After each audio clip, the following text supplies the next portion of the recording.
Okay. Sorry, আমাকে So ইয়ানকে post করব। we can start now. Okay, চলো। Uh, so good evening, everyone. So this is base lecture series. So today's lecture, base online lecture number 34. Before starting today's lecture, I would there are few instructions that I would like to share with audience. First, do not share your screen, because if we present PPT, if you share your screen, the PPT actually you can't see the PPT, actual PPT. The secondly, uh, please turn off your audio and video also. Third, there is a separate time at the end of the lecture. So if you have any question, you can write on the chat box. So with these few words, I would like to invite Sheikh Abid Hassan, who will introduce our today's speaker as well as today's chair also. So Sheikh Abid Hassan, so over to you. Sorry, I just have a small clarification here. Shall I also switch off my video? No. Okay, fine. Only speaker এবং chair দুজন রাখতে পারে, Fine. বাকিরা সবাই Fine. করে দেবে। Thank you. Sheikh Abid Hassan, it's over to you. Yeah. As you all know, BASE has been conducting lecture series for the last 2 months or so. We have conducted 33 lectures before this. And BASE, the full form of BASE is Bengali Academia for Social Empowerment. We are committed towards ensuring social justice for backward communities and establish constitutional values in society. Today we are honored to have Dr. Ujjani Halim to speak with us. She is going to deliver a lecture on a very pertinent problem in Indian politics, that is criminalization in politics, weakening democracy. So I'd like to say some things about Ujjani Halim. Dr. Ujjani Halim has conducted her MSc in Geography from University of Calcutta. She did her PhD in Political Ecology, University of Heidelberg, South Asia Institute, Germany. Presently, she dabbles in many forums, like she is the state coordinator, West Bengal Election Watch. She is executive director, Institute for Motivating Self-Employment, or IMSC. She is the general secretary of the Forum of Voluntary Organization. She is the general secretary of FIAN West Bengal. She is also working as the development consultant, for the government of India, West Bengal and Rajasthan, USAID, BMZ and Germany. She has published a lot of journals. She has been an extensive scholar. Some of them, her publications being Land Reforms in India, Progress So Far. It was a paper contributed to SAAPE. She has done work on segments like violence against women in modern India. She has also regularly written on land reforms, on political reforms. So this is going to be conducted by our, this chair is going to be conducted by our very own Qazi Muhammad Sharif, who is the vice president of BASE, and he used to be chief officer at the West Bengal Development Authority. So I'd like Qazi sir to conduct this session.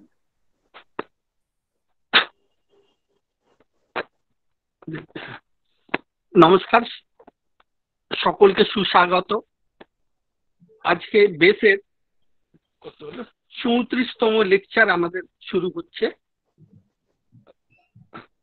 বিষয়বস্তু হচ্ছে রাজনীতির দুর্বৃত্তায়ন ও গণতন্ত্রের দুর্বলীকরণ।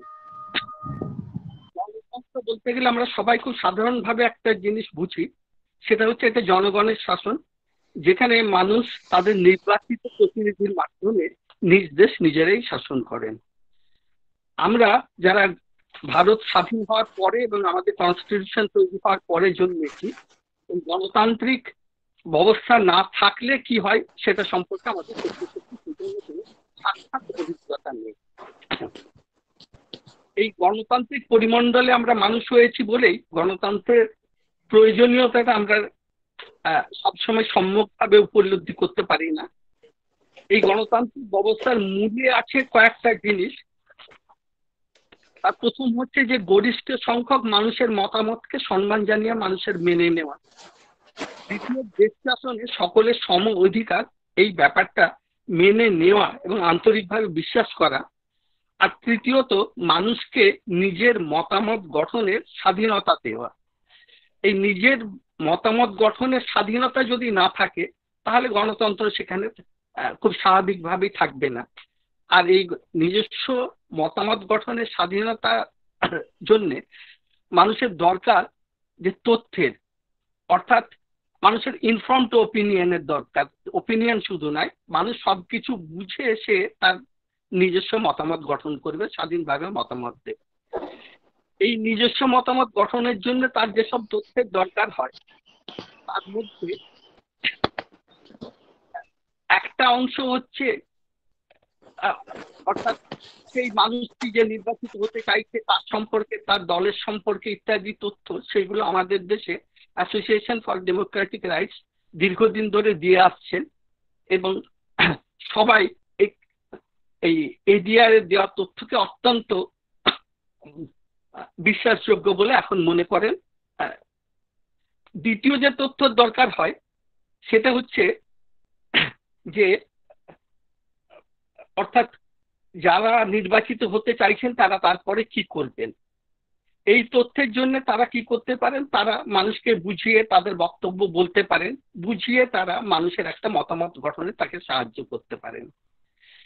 এটা না করে এরকমও হয় যে মানুষকে মিথ্যা অর্থাৎ ভুল বুঝিয়ে তাদেরকে একটা মতামত গঠন করতে দেয়া হলো, এবং ভুল না বুঝিয়েও তার থেকেও আরো ভয়ানক হচ্ছে যে মানুষকে যদি প্রলোভনে প্ররোচিত করে তার মতামত গঠন করতে দেয়া হয়।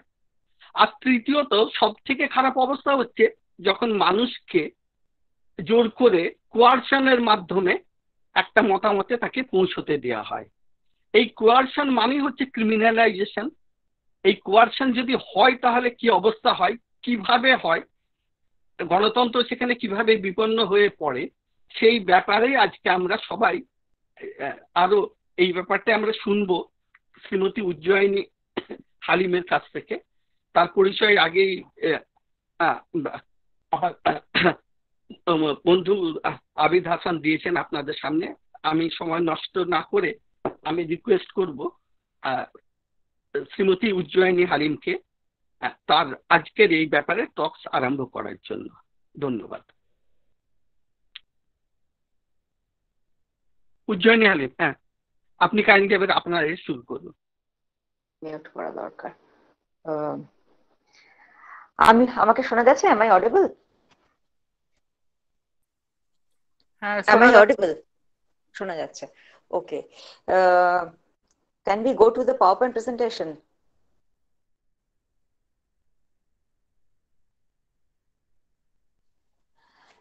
প্রথমত, respected chair and the organizer, as well as all the participants who have joined today's lecture, my sincere thanks for inviting me here as the speaker today, this evening.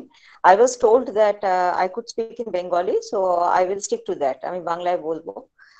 আর প্রথমত আমি রেসপেক্টেড চেয়ারকে ধন্যবাদ জানাবো। আজকের আলোচনার সুরটা উনি প্রথমেই ওনার ভূমিকার মধ্যে সুন্দরভাবে বেঁধে দিয়েছেন এবং সেই সুরেই আমরা আমাদের আলোচনা চালাবো।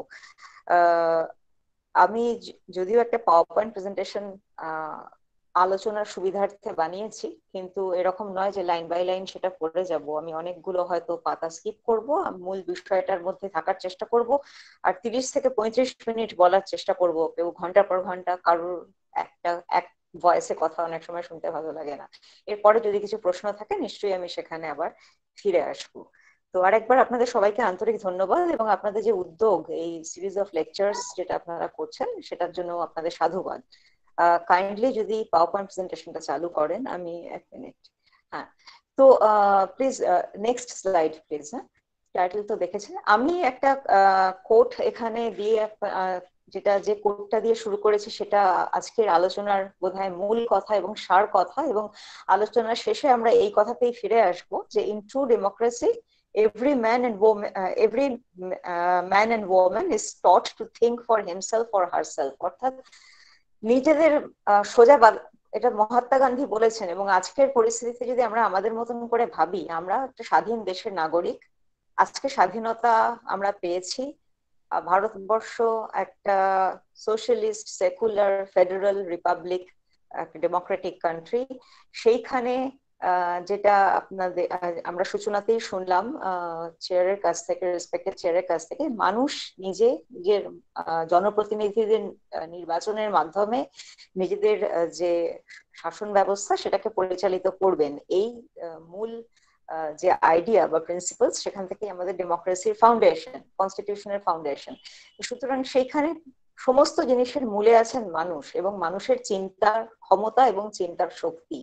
মানুষের চিন্তার ক্ষমতা বা চিন্তার শক্তিটাকে আরো শক্তিশালী করার জন্য, সেটাকে সেইখানটাকে আরো সমৃদ্ধ করার জন্য যে জিনিসগুলো থাকা দরকার, যে ধরনের কন্ডিউসিভ এনভায়রনমেন্ট থাকা দরকার, সেইগুলো আজকে যদি আমরা রিফ্লেক্ট করে দেখি কতদূর আছে বা কি অবস্থায় রয়েছে, সেইখান থেকে আমার মনে হয় আমাদের এই আলোচনার একটা সুর সেখানে সংযোগ করা যেতে পারে। Next slide, next one please. এখন আমি বিস্তারিত আলোচনাতে যাওয়ার আগে সংক্ষিপ্ত ভাবে বলবো আমরা কে এবং আমরা কি করি এবং আমরা কেন এই বিষয়ে কথা বলছি। এডিআর এর কথা আপনারা শুনলেন ইতিমধ্যে, অ্যাসোসিয়েশন ফর ডেমোক্রেটিক রিফর্ম। এটা একটা সামাজিক সংগঠন যারা বিভিন্ন ধরনের গবেষণাধর্মী কাজকর্ম করেন এবং কিছু জুডিশিয়াল অ্যাক্টিভিজমের কাজকর্ম করেন। এনাদের একটি বিশেষ উদ্যোগ হচ্ছে ন্যাশনাল ইলেকশন ওয়াচ, এবং এই ন্যাশনাল ইলেকশন ওয়াচ ভারতবর্ষের সব রাজ্যে তার শাখা সংগঠন তৈরি করে রেখেছে। পশ্চিমবঙ্গের শাখা সংগঠনটার নাম ওয়েস্ট বেঙ্গল ইলেকশন ওয়াচ বা WBEW যেটা আমরা বলি। পশ্চিমবঙ্গ ইলেকশন ওয়াচ বিগত প্রায় 10 বছর ধরে পশ্চিমবঙ্গে কাজ করছে, এবং বর্তমানে আমি এর স্টেট কোঅর্ডিনেটর, রাজ্য সংযোজক যাব বাংলায় যদি বলতে হয়। তো আমাদের একটি মূল কাজ হচ্ছে, আমরা বিশ্বাস করি ট্রান্সপারেন্ট ডেমোক্রেসিতে। আমরা জানি আমাদের সংসদীয় গণতন্ত্র, নির্বাচনী গণতন্ত্র, আমরা সেই সংসদীয় নির্বাচনী গণতন্ত্রের মধ্যে ক্যান উই গো টু ফুল মোডে যান প্লিজ। হ্যাঁ ম্যাডাম, জাস্ট একটা কথা বলছিলাম, এটা কি মিক্সড ল্যাঙ্গুয়েজে বলা সম্ভব হবে? আমাদের অডিয়েন্স অনেকেই আছে। I can even go for full English if you want. Okay, then you can go. Okay, যেটা আপনার সুবিধা। মিক্সড চাইছি আমরা। Okay, আমি মিক্সড করে দিচ্ছি, of course, because see, first of all, please let us move on to the full PPT mode. The second thing is basically what I am telling here. These are written for those who can't understand Bengali. So I will try to speak in anyway. After a while, I will be speaking in mixed language. I mean, now we are out of kind of habit of speaking Bengali, high Bengali for a long, which I personally feel is not a very good thing. But let me try to do it in English and Bengali. So basically, what I was saying, Association for Democratic Reform works on electoral democracy. We want to promote transparent electoral democracy, and our approach of doing this is voter awareness raising. So at the same time we also do some kind of judicial activism. তো এইভাবেই আমরা মনে করি ডেমোক্রেসিকে স্ট্রেনথেন করার জন্য আমাদের কাজের ক্ষেত্রটা এইটা। and ADR has many state chapters all over India, and in West Bengal there is the West Bengal state chapter is known as West Bengal Election Watch, and I am the coordinator of that West Bengal Election Watch. So now as you can also read in this PPT what we also do in terms of voter awareness raising, যেটা আমরা করি সেটা we analyze data. তো voter awareness raising এর জন্য আমাদের কাছে যে টুলটা রয়েছে, that tool is data, and that data comes from the government sources. Public ডোমেইনে যে ডেটাটা রয়েছে সেই ডেটাটা নিয়ে উই অ্যানালাইজ ইট, এবং সেটা আমরা ডিফারেন্ট অ্যানালিসিস এর পরে ডিফারেন্ট ফর্মে, ডিফারেন্ট রিপোর্টস এর ফর্মে আপনাদের কাছে নিয়ে আসি। and this data get much more coverage in media before election. Between two elections ADR হয়তো অত হেডলাইনে থাকে না, থাকে ফর আদার রিজনস, বিকজ আমরা পলিটিক্যাল পার্টি ফান্ডিং এর উপর কাজ করি। সেই রিপোর্টস গুলো যখন পাবলিশড হয় তখন অলসো হিট হেডলাইন্স। তো এইটা একটা ব্যাপার, ডেটা নিয়ে কাজ করা। ডেটার ইন্টারপ্রিটেশনটা আমরা নিউট্রাল ওয়েতে করতে চাই। As an organisation we keep equal distance from all political parties. আমরা কোনো পার্টিকুলার পলিটিক্যাল পার্টি বা রাজনৈতিক দল এবং মতাদর্শের সাথে চলি না। আমরা সিভিল সোসাইটি অর্গানাইজেশন হিসেবে সম্পূর্ণ নিরপেক্ষভাবে চলি। দলমত নির্বিশেষে আমাদের কাছে যে ডেটা আছে সেই ডেটার ভিত্তিতে আমরা কিছু কথা আপনাদের বলে থাকি for strengthening democracy, overall electoral democracy. তো এইটা হচ্ছে প্রস্তাবনা। This is the introduction to the organisation and our work. আর for last 10 years we are doing this work in West Bengal, আর তার থেকেও বেশি সময় ধরে ADR is doing this work at the national level, and ADR has been recognized as one of the best civil society organizations last year for its contribution in strengthening democracy. তো এই জায়গা থেকে আজকের বক্তব্য বিষয় হচ্ছে ক্রিমিনালাইজেশন। অনেকে এটাকে ডিক্রিমিনালাইজেশন ইন পলিটিক্সও বলতে চান, ক্রিমিনালাইজেশন কথাটা ইউজ করতে চান না। Decriminalization of politics and how it may strengthen government, how decriminalization can strengthen democracy. তো ডেমোক্রেসির সংজ্ঞাতে I will not really talk a lot about the definition of democracy, যেটা শুরুতেই আমাদের ইন্ট্রোডাকশনে আপনারা রেসপেক্টেড চেয়ারের কাছ থেকে শুনেছেন। What do you perceive, what do you think, what do we all think in very very basic term as democracy, যেখানে আমাদের ফান্ডামেন্টাল হিউম্যান রাইটস যেগুলো কনস্টিটিউশনাল রাইটস সেগুলো আমরা প্র্যাকটিস করতে পারি, এবং আমরা আমাদের we can elect our representatives যাদের মাধ্যমে আমাদের ভয়েস অ্যাম্পলিফাই করতে পারি এবং একটা গুড গভর্নেন্স থাকতে পারে। তো দিস ইজ ইন এসেন্স, আমরা এটাকে যদি ডেমোক্রেসি বলে ধরে নিই তাহলে সেখানে একটা বড় রোল প্লে করে আমাদের ইলেকটোরাল ডেমোক্রেসিতে পলিটিক্যাল পার্টি গুলো। বিকজ আপনি আর আমি ডাইরেক্টলি পার্লামেন্টে গিয়ে বা আমরা লেজিসলেটিভ অ্যাসেম্বলিতে গিয়ে বসতে পারছি না। We send our representatives there and we elect our representatives. So that process of election of মানে ইলেক্টিং রিপ্রেজেন্টেটিভ সেটা খুব ইম্পর্টেন্ট। কারণ একবার যাদেরকে ইলেক্ট করে দিচ্ছি আমরা, they are going there either to the parliament or to the legislative assembly for 5 years. আর এই 5 years A we don't have a right to recall system, আমাদের দেশে নেই। একবার যাকে আমরা পাঠিয়ে দিলাম তাদেরকে আমরা মাঝপথে যদি if we are not satisfied with their performance, we don't have a right to recall our representatives. সেটা কনস্টিটিউশনাল রাইট বা আমাদের যে RPA রয়েছে, যে অ্যাক্টটা রয়েছে which is governing entire election system and political party, তার মধ্যে নেই। তো সুতরাং it is very important যে যাদেরকে আমরা পাঠাবো আমাদের প্রতিনিধি হিসেবে as our representative, they should be good people in a sense, একটা পরিচ্ছন্ন ভাবমূর্তির মানুষ, clean candidate with a clean background, sincere and who also listens to people's cause. তো এইগুলো যদি থাকে এবং যারা মানুষের কাজে সময় দেবেন, যাদের পরিচ্ছন্ন ভাবমূর্তি রয়েছে, যারা পলিটিক্যাল পার্টি করতে এসেছেন মানুষের সেবা করবেন বলে ইত্যাদি কতগুলো প্যারামিটার্স এর দিক থেকে if we elect people our representative, তাহলে বোধহয় ব্যাপারটা আমাদের যে সংসদীয় গণতন্ত্র এবং নির্বাচনী গণতন্ত্রের যে ব্যবস্থাটা সেখানে একটা পিলারকে আমরা শক্তিশালী করতে পারি। We all know about 4 pillars of democracy and legislators-রা ওনারা একটা পিলার, এবং এনারা আইন প্রণেতা যাদেরকে আমরা নির্বাচিত করে পাঠাচ্ছি। These people যারা কি আইন প্রণয়ন করবেন, if they themselves are law breakers, so that itself poses serious question যে আমাদের ডেমোক্রেসি কিভাবে চলছে। এবং আজকের রিয়ালিটি হচ্ছে তাই, আমরা পরের স্লাইডস গুলোতে দেখবো যে যাদেরকে আমরা পাঠাচ্ছি as our representative to enact good policies and acts, many of them are law breakers. তো সেইখানটাতে what is going wrong or what went wrong যে আজকে সিচুয়েশনটা এখানে এসে দাঁড়িয়েছে। এবং এটা এখানে অবশ্যই বলে রাখা ভালো যে ক্রিমিনালাইজেশনটা কোনো বিচ্ছিন্ন ব্যাপার না, all the 4 pillars of democracy are interlinked. So যখন একটা পিলার দুর্বল হয় অন্য পিলার্স গুলোও দুর্বল হয় বা একটা অপরটাকে প্রভাবিত করে, ইনফ্লুয়েন্স করে। তো যেটা খুব সংক্ষিপ্ত ভাবে এই স্লাইডে আর বলা আছে সেটা হচ্ছে একটা ট্রেন্ড পোস্ট ইন্ডিপেন্ডেন্স থেকে পলিটিক্যাল পার্টির সংখ্যা বেড়েছে এবং সেই অনুপাতে একটা পার্টিকে when a party gets elected vote share অনেক কম ভোট শেয়ারেও পার্টি ইলেক্টেড হচ্ছে। So from that perspective each and every government in India is a minority government.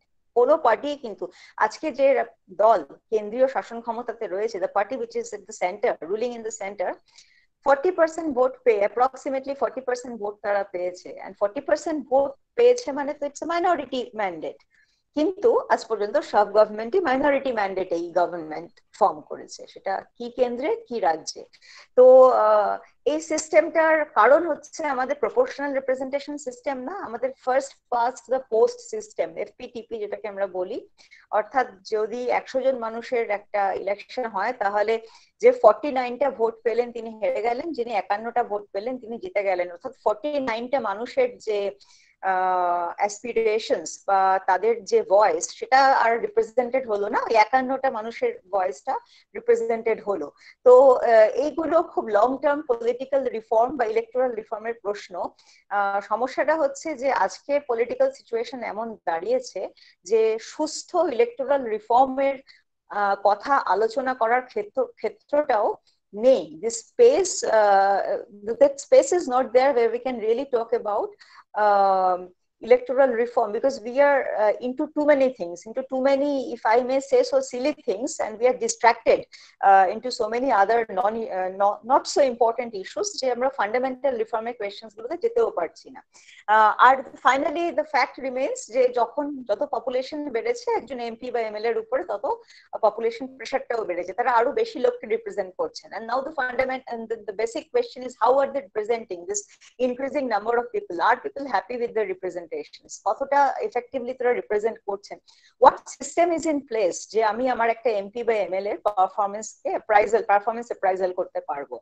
আমরা যারা চাকরি করি আমরা জানি প্রত্যেকেই বিভিন্ন জায়গাতে সবসময় কর্মীদের পারফরম্যান্স অ্যাপ্রাইজাল হয়। আমাদের যারা রিপ্রেজেন্টেটিভ 5 বছরের জন্য পার্লামেন্টে বা লেজিসলেটিভ অ্যাসেম্বলিতে যাচ্ছেন, who is doing a performance appraisal for them? সেটা অলমোস্ট নেই বললেই চলে। Next slide please. তো এই স্লাইডে অনেক টেক্সট আছে, এটা খুব সংক্ষিপ্ত ভাবে বলতে গেলে একটা পয়েন্টই আমি আপনাদের বলবো যে if you read this first second fourth bullet, those who are following it in English just read the fourth bullet and I'm switching over to Bengali. 2004 থেকে 2004 থেকে 2013 এর যে টোটাল এডিআর যত ডেটা অ্যানালিসিস করেছিল এখানে তার একটা এগ্রিগেটেড ফিগার দেওয়া রয়েছে। এটার এই সাইডের ইন নাটশেল দুটো কথা বলার চেষ্টা করা হয়েছে। একটা হচ্ছে and this is very serious point raised here যে এর সাথে আমি যেটা যুক্ত করছি আজকের পলিটিক্যাল এরিনাতে, আজকের পলিটিক্যাল এনভায়রনমেন্টে, আমি এটা I also often ask this question to politicians, why have you joined politics? I mean ideal answer is I want to serve people, জনগণের সেবা করার জন্য পলিটিক্স রাজনীতিতে এসেছি। কিন্তু তাদের আচার আচরণ এবং কর্মপদ্ধতি দেখে সেটা তো মনে হয় না, তো মনে হয় politics has become a career. তো একটা ভালো লুক্রেটিভ ক্যারিয়ার, তারা পলিটিক্সে এসেছেন এবং একটা ভালো লুক্রেটিভ ক্যারিয়ারে আসার জন্য যেমন আমাদের ইনভেস্টমেন্ট করতে হয়, ভালো আমার ডাক্তার হতে গেলে ইনভেস্টমেন্ট করতে হচ্ছে, ইঞ্জিনিয়ার হতে গেলে ইনভেস্টমেন্ট করতে হচ্ছে, এটা ভালো একটা পলিটিক্যাল পজিশনে যাওয়ার জন্য ইনভেস্টমেন্ট করতে হচ্ছে। তো সেই ইনভেস্টমেন্টটার ক্ষেত্রে যখন মানে এবং সেটা যেমন একটা ইন্ডিভিজুয়াল প্রার্থীর ক্ষেত্রে, ক্যান্ডিডেটের ক্ষেত্রে সত্যি, and that is equally true for a political party. So the political party actually gives ticket to those candidates যাদের উইনেবিলিটি, যাদের জিতে আসার সম্ভাবনাটা অনেক বেশি। তো আমাদের ট্রেন্ড অ্যানালিসিস থেকে আমরা দেখতে পাচ্ছি যে উইনেবিলিটি অফ ক্যান্ডিডেটস যদি দেখি তাহলে ক্লিন সোকল, যাকে আমরা ক্লিন ক্যান্ডিডেট বলি, candidates without any criminal records etcetera, তাদের থেকে টেইন্টেড ক্যান্ডিডেটসদের উইনেবিলিটি বেশি এবং এবং তার সাথে যে ক্যান্ডিডেটদের যত বেশি টাকা তাদের উইনেবিলিটি তত বেশি। সো দিস টু ফ্যাক্টরস কে যদি আমরা একসাথে দেখি সেটাই এই ডেটা সেটের মধ্যে দিয়ে দেখানো হয়েছে। I am not really reading it out, all of you can read it, but the essence is that যত টাকা বেশি, যত বাহুবল এবং মানি এন্ড মাসল পাওয়ার যার যত বেশি, পেশি শক্তি এবং অর্থ শক্তি যার যত বেশি, তার উইনেবিলিটি তত বেশি। And because politics is all about grabbing power, তো সেই তারাই টিকিট পাচ্ছে দিনের পর দিন। So it doesn't matter whether the candidate is really dedicated to people's cause অথবা তারা তাদের ক্লিন ব্যাকগ্রাউন্ড কিনা। তো সেই জায়গাতে আর টাইম টু টাইম আমরা এডিআর থেকে অল ইন্ডিয়া লেভেলে বেশ কিছু সার্ভে করি। 2013 সার্ভে 2,62,000 লোকের মধ্যে করা হয়েছিল, এটা 2013-এ। আর 2019-এ একটা সার্ভে করা হয়েছিল অল ইন্ডিয়া লেভেলে, অল পার্লামেন্টারি কনস্টিটুয়েন্সিতে, ওয়েস্ট বেঙ্গলেও 42 কনস্টিটুয়েন্সিতে, যেখানে 2,73,000 পিপলকে কভার করা হয়েছিল। সিভিল সোসাইটির মধ্যে এটা সবচেয়ে বড় সার্ভে এখনো পর্যন্ত। এটা studio based prime time news চ্যানেলে যে সার্ভে দেখেন সেরকম না, এটা সত্যিকারের সার্ভে করা হয়েছিল। এবং তার থেকে কিছু ভোটার্স বিহেভিয়ার আমরা রেকর্ড করেছি। সেই ভোটার্স বিহেভিয়ার গুলো একটা ইন্ডিকেটর যে কেন আজকে অবস্থাটা এরকম। যখন আমরা পলিটিক্যাল পার্টিস গুলোকে অ্যাকিউজ করছি, আমাদের একই সাথে মনে রাখতে হবে কোথাও আমরা এই পলিটিক্যাল পার্টিদের বর্তমান কালচারটাকে এন্ডোর্স করছি। Therefore, that is why they are taking the liberty to function in a way they are functioning today. So next slide, please. So basically আমি এই পয়েন্টে কথা বলবো, ক্রিমিনালিটি এবং উইনেবিলিটি, মানি এন্ড মাসল পাওয়ারের ভূমিকাটা কি রয়েছে, ভোটার্স পার্সপেক্টিভটা কি আছে, drawing conclusion from our voters analysis, and there I will focus on West Bengal only. There are certain judicial remedies আমরা যেগুলো as ADR, as an organization, আমরা যে জুডিশিয়াল রেমেডিজ গুলো আনার চেষ্টা করেছি ইলেকটোরাল পলিটিক্স বা ইলেকটোরাল ডেমোক্রেসিকে স্ট্রেংথেন করার জন্য, আমি সেটা একটু আপনাদের সামনে বলবো। এই এন্টায়ার ক্রিমিনালাইজেশনের সাথে পলিটিক্যাল ভায়োলেন্সের কি রিলেশন, কতটা রিলেশন, খুব সংক্ষেপে I will touch upon that, and then I will say few words about the role of civil society. Next one, please. Next one. So I do not know if this is এটা পড়া যাচ্ছে কিনা, কিন্তু আমি because আমি রিপিটেশনের মধ্যে যেতে চাই না বলে যেটা আপনাদের দেখতে বলছি সেটা হচ্ছে দিস ইজ অ্যাবাউট উইনেবিলিটি, যেখানে যে কথাটা আপনাদের আমি এতক্ষণ বললাম 2004 থেকে 2013 পরিসংখ্যান যদি দেখেন, 2004 থেকে 2013 ক্লিন ক্যান্ডিডেটদের মাত্র 12% কে উইনেবিলিটি তাদের 12%, এবং টেন্টেড ক্যান্ডিডেটস এবং সিরিয়াস ক্রাইমের জন্য চার্জশিটেড ক্যান্ডিডেটদের উইনেবিলিটি হচ্ছে 23%. So as I have already explained, যদি politics is all about grabbing power হয় তাহলে এটা কোনো আশ্চর্য না যাদের 23% উইনেবিলিটি পার্টিগুলো তাদেরকে টিকিট দেবে কম্পেয়ার টু যাদের 12% উইনেবিলিটি। Next one please. এবং একইভাবে টাকার প্রশ্ন আমি অলরেডি বলেছি, এটা একটা ফিগার দিয়ে আপনাকে দেখানো হচ্ছে যে আপনাদের দেখানো হচ্ছে যে বেসিক্যালি অ্যাভারেজ যারা জিতেছেন বা যারা কন্টেস্ট করছেন সেই কন্টেস্টেন্টস এর average asset growth over a period of time, যে টাইমটা 2008-9 সালের পর থেকে এখনো অব্দি 133.4%, যেটা সমস্ত কন্টেস্টেন্টস এর average asset growth. Winners there 206.3%। Winners with criminal records বলতে আমি let me just clarify, when I say criminal records, the word that I frequently use here, I am meaning two things, either charge sheeted or convicted. তো শুধু FIR লেখানো আছে এরকম না, charge শিটেড বা convicted, তাদের কিন্তু অ্যাভারেজ অ্যাসেট গ্রোথও অন্যদের তুলনায় বেশি, অর্থাৎ 282.9%, এবং যারা সিরিয়াস ক্রিমিনাল কেসেস এর সাথে যুক্ত তাদেরও 275. So therefore you see the interlink between money and muscle power, অর্থাৎ উইনেবিলিটি তাদেরই বেশি যাদের হাতে টাকা বেশি এবং যারা বিভিন্ন ধরনের পেশি শক্তি দেখা, মাসল পাওয়ারটা যারা ভালো করে দেখাতে পারে। So let us move on to the next slide. Here এই বার গ্রাফে আপনি দেখতে পাচ্ছেন, now we are coming to, আমরা তিনটে লোকসভা ইলেকশনের তথ্য আপনাদের সামনে রাখছি। 2009 2014 আর 2019 এইখানে একটা কলামে রয়েছে আপনার winners with declared criminal cases and winners with declared serious criminal cases. Now what is declared criminal cases?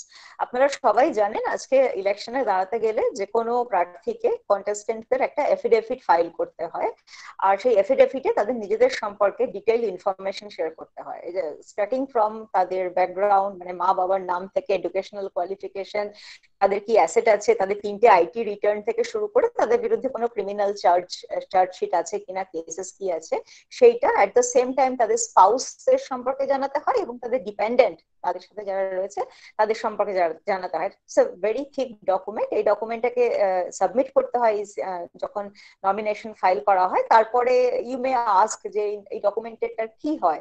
এই ডকুমেন্টটা ইলেকশন কমিশনের কাছে পড়ে থাকে, এটার পরে আর কিছু হয় না। So there ADR started collecting these documents এবং সেটাকে অ্যানালিসিস করতে শুরু করে, and it's a very tedious task কারণ অনেক ছোটখাটো ব্যাপার থাকে। এটাও খুব ইন্টারেস্টিং টু নোট যে ডকুমেন্ট কালেকশনের প্রসেসটা, এই যে প্রোঅ্যাক্টিভ ডিসক্লোজার, এই প্রসেসটা ছিল না। এটা 2002-03 সালে একটা কেস ADR করে সুপ্রিম কোর্টে। সেই কেসের as an outcome of that case এই সিস্টেমটা ইন্ট্রোডিউস করা হয়, ইলেকশন কমিশনটা মেনে নেয় এবং তারপরে থেকে এটা। So this is also one of our achievements যে এটা এখন at least if we want to know, if we want to see more about our representative, we can go to a particular site, can try to download that particular affidavit and can know more about that particular candidate, which once again is not that easy. যতটা শুনতে সোজা লাগছে অতটা নয়। তো we try to make these things a little easier for the public.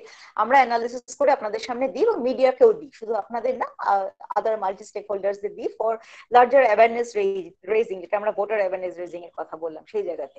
তো এই ছবিটা থেকে কি দেখতে পাচ্ছেন, 2009-এ যেখানে ডিক্লেয়ার্ড ক্রিমিনাল কেসেস ক্যান্ডিডেটস দের এগেন উইনার্স, এখানে ক্যান্ডিডেটস নয় উইনার্সদের ছিল 30%, সেটা 2019-এ has increased to 43%, এবং সিরিয়াস ক্রিমিনাল কেসেস যেটা ছিল 14% has increased to 29%. Now you may ask what is the difference between criminal cases and serious criminal cases? Serious criminal cases বলতে আমাদের ক্যালকুলেশনে আমরা সেগুলোকে কনসিডার করি যেগুলো নন বেলেবল ধারা, যেগুলো 5 বছরে যদি কনভিক্টেড হয়ে যায় 5 ইয়ার্স এর উপরে ইমপ্রিজনমেন্ট হয়, যেগুলো murder, attempt to murder, rape, violence against women, আর আরপিএ অ্যাক্টে কতগুলো স্পেসিফিক পয়েন্ট বলা রয়েছে, সেগুলো যেগুলো তার ভায়োলেশন হবে সেগুলোকে সিরিয়াস ক্রিমিনাল কেসেস বলে আমাদের অ্যানালিসিসে ধরা হয়। So we may move on to the next slide, and I will only read out one sentence here. ওই যেটা দেখলেন সেটাই এখানে ডিটেইলে বলা রয়েছে। So only point here is there is an increase of 44% in the number of MPs with declared criminal cases since 2009. So democracy is progressing. Democracy আমরা বলছি আমরা ডেভেলপড হচ্ছি, from underdeveloped country we have become developing nation, we are almost a developed nation, but সেখানে আমাদের 44% increase হচ্ছে people's representatives যারা পার্লামেন্টে বসে আছেন তাদের ক্রিমিনাল কেসেস তাদের মধ্যে রয়েছে। এখানে যদি দেখেন 11 particularly একটা উদাহরণ দেওয়া হয়েছে, there is one example cited here about the murder charges. 11 winners, 5 from the BJP, 2 from the BSP, 1 each from Congress and the NCP and the YSR Congress party, and an independent have even murder charges against them. তো এইটা হচ্ছে আজকের দিনের reality, and I do not know whether when we go back to home or even when we are chatting with friends we at all ponder on this. I mean, এটা নিয়ে আমরা ভাবি কিনা যে কাদেরকে আমরা পাঠিয়েছি তারা কারা, এবং it is evident যে যারা যাচ্ছেন when they are investing something to get elected একটা পজিশনে, একবার ইলেক্টেড হয়ে গেলে তাদের ইনভেস্টমেন্টটা তারা তো রিটার্ন চাইবেনি। সুতরাং so that is why it is important to know কাদেরকে পাঠাচ্ছি। যত বেশি লোক যারা বেশি ইনভেস্ট করেছেন সেটা ক্রিমিনাল লাইনেই হোক বা অন্য লাইনেই হোক, তাদের দাবিটা রিটার্ন পাওয়ার ইচ্ছাটা তত বেশি থাকবে। তো নেক্সট স্লাইডে যদি যাই, সেখানে ব্যাপারটা একই কথা, যেটা আমরা ক্রিমিনাল কেসেস সম্পর্কে বলেছিলাম, এখানে সিরিয়াস ক্রিমিনাল কেসেস এর মধ্যে আমরা দেখতে পাচ্ছি একদম লাস্ট বুলেট পয়েন্টে দেখুন, go to the last bullet point, there is an increase of 109% in the number of MPs with declared serious criminal cases since 2009. So these are alarming signs. And next slide please. So এই alarming সাইন্সটা যদি আমাদের alarm না করে, যদি আমাদের না ভাবে, তাহলে কোথাও we are also kind of contributing to weaken our electoral democracy. এই স্লাইডটা আমি দিয়েছি, আমি জানি এটা ভালো পড়া যাচ্ছে না, it's very difficult to read this, but I'm going to read it for you. যেটা আমি ওভারঅল আপনাদের উইনার্স দের সম্পর্কে বললাম, সেটা পার্টি ওয়াইজ যদি আমরা দেখি ক্রিমিনাল কেসেস কি রকম রয়েছে। আমি 2019 এর কথা বলছি। 2019 এ বিজেপি লোকসভাতে উইনার আছে 301 winners, and out of 301 winners 87 out of 301 winners 116 winners এর এগেইনস্টে ক্রিমিনাল কেসেস রয়েছে। কংগ্রেসের উইনার্স হচ্ছে 51, আউট অফ 51 29 এর এগেইনস্টে ক্রিমিনাল কেসেস রয়েছে। আমি আমাদের চেনা দলে চলে আসি, তৃণমূল কংগ্রেসের রয়েছে just a second, out of 22 winners of Trinamool Congress 9 জনের এগেইনস্টে ক্রিমিনাল কেসেস রয়েছে। তো এরকম আপনারা ডিএমকে বা জেডিইউ সম্পর্কেও দেখতে পাবেন। তো পার্টি ওয়াইজ যদি দেখেন, the observation is left right center সমস্ত দলই এমন ক্যান্ডিডেটস এর টিকিট দিয়েছেন যাদের বিরুদ্ধে সিরিয়াস ক্রিমিনাল কেসেস বা ক্রিমিনাল কেসেস রয়েছে। নেক্সট স্লাইডে যান। এখানে একই জিনিসটা একদম লাস্ট লাইনে যদি পড়েন, গ্রাফিক্যাল রিপ্রেজেন্টেশন রয়েছে, it is the same thing but it is now about serious criminal cases. So 301 জন বিজেপির মধ্যে 87 এর এগেইনস্টে serious criminal cases, 51 INC winners দের 19 এর এগেইনস্টে সিরিয়াস ক্রিমিনাল কেসেস, 22 এআইটিসি মধ্যে 4 জনের এগেইনস্টে 4 এর এগেইনস্টে ক্রিমিনাল সিরিয়াস ক্রিমিনাল কেসেস। তো এখন সবাই এটা এরকম প্রার্থীদের টিকিটস দিয়েছেন। তার একটা কারণ আমরা ভোটার্স পারসেপশনে গেলে বুঝতে পারবো, because we don't mind, as simple as that, we don't mind এরকম নেতাদের যখন টিকিট দেওয়া হয়, আমরা কোন রকম বড় আওয়াজ এর বিরুদ্ধে তুলি না। তো আর এইটা সুতরাং কমছে না, trend is increasing. Next slide please, very quickly. এই সাইডে আমরা অনেক, অফকোর্স আমরা জানি ওভারঅল মহিলাদের representation is very poor in parliament. এখন আমরা panchayate we talk about 33% reservation, and that reservation is not there at parliament or legislative assembly, but despite that এটা কিন্তু জেন্ডার নিউট্রাল। যেমন এটা party neutral, criminal cases background থাকাটা gender neutral. আপনি যদি মহিলাদের মধ্যেও দেখেন, if you look at the women candidates, you will see the same pattern. So I will move on please. Next slide please. So basically it's a description of the previous slide. কত percent candidate, women candidateরা criminal cases সহ election লড়েছেন, and there is also a rise in that. So next one. So now we are coming to the West Bengal Assembly elections 2016, যেটা আমরা এখানেও cover করেছিলাম। At a glance যদি blue বক্সটা দেখেন, you will see the highlights, and these highlights tell us 107, that is 37% MLAs যারা আমাদের এখনো ফাংশন রানিং লেজিসলেটিভ অ্যাসেম্বলিতে রয়েছেন, they have criminal cases against them, and 93 MLAs, that is 32%, have serious criminal cases against them. এবং asset এর কথাটাও আমরা সবসময় আলোচনা করি, মানি এন্ড মাসল পাওয়ার একসাথে। তো 7 MLAs with assets more than ₹10 crores এবং rupees 1.46 crores average assets of MLAs. I must say that in West Bengal this average assets is much lower considering many other states. If you go to South India, if you go to some North Indian states, this average asset is much higher. Compared to that, probably we are a very poor state. Having said this, I mean 1.46 crore is also quite a lot of money. So this is an overview of how our present legislative assembly looks like. যারা ওখানে বসে আছেন তারা তাদের ব্যাকগ্রাউন্ডটা হচ্ছে এটা। একটা প্রশ্ন সবসময় আমাদের করা হয় when we make আমরা যখন প্রেস মিট করি, যে বলা হয় যারা রাজনীতি করতে আসবেন, those who are into politics, normally তাদের against criminal cases দিয়ে দেওয়া হয়। তো this is partly true. পলিটিক্সে আসলে কেসেস আসে, But at the same time, when we see, for example, BJP বা রুলিং পার্টি যে কোনো স্টেটে তাদের ক্যান্ডিডেটস এর এগেইনস্টে যদি অনেক ক্রিমিনাল কেসেস অনেক দিন ধরে থাকে, so that tells us some story, and that tells us another story also that our judiciary is also very slow.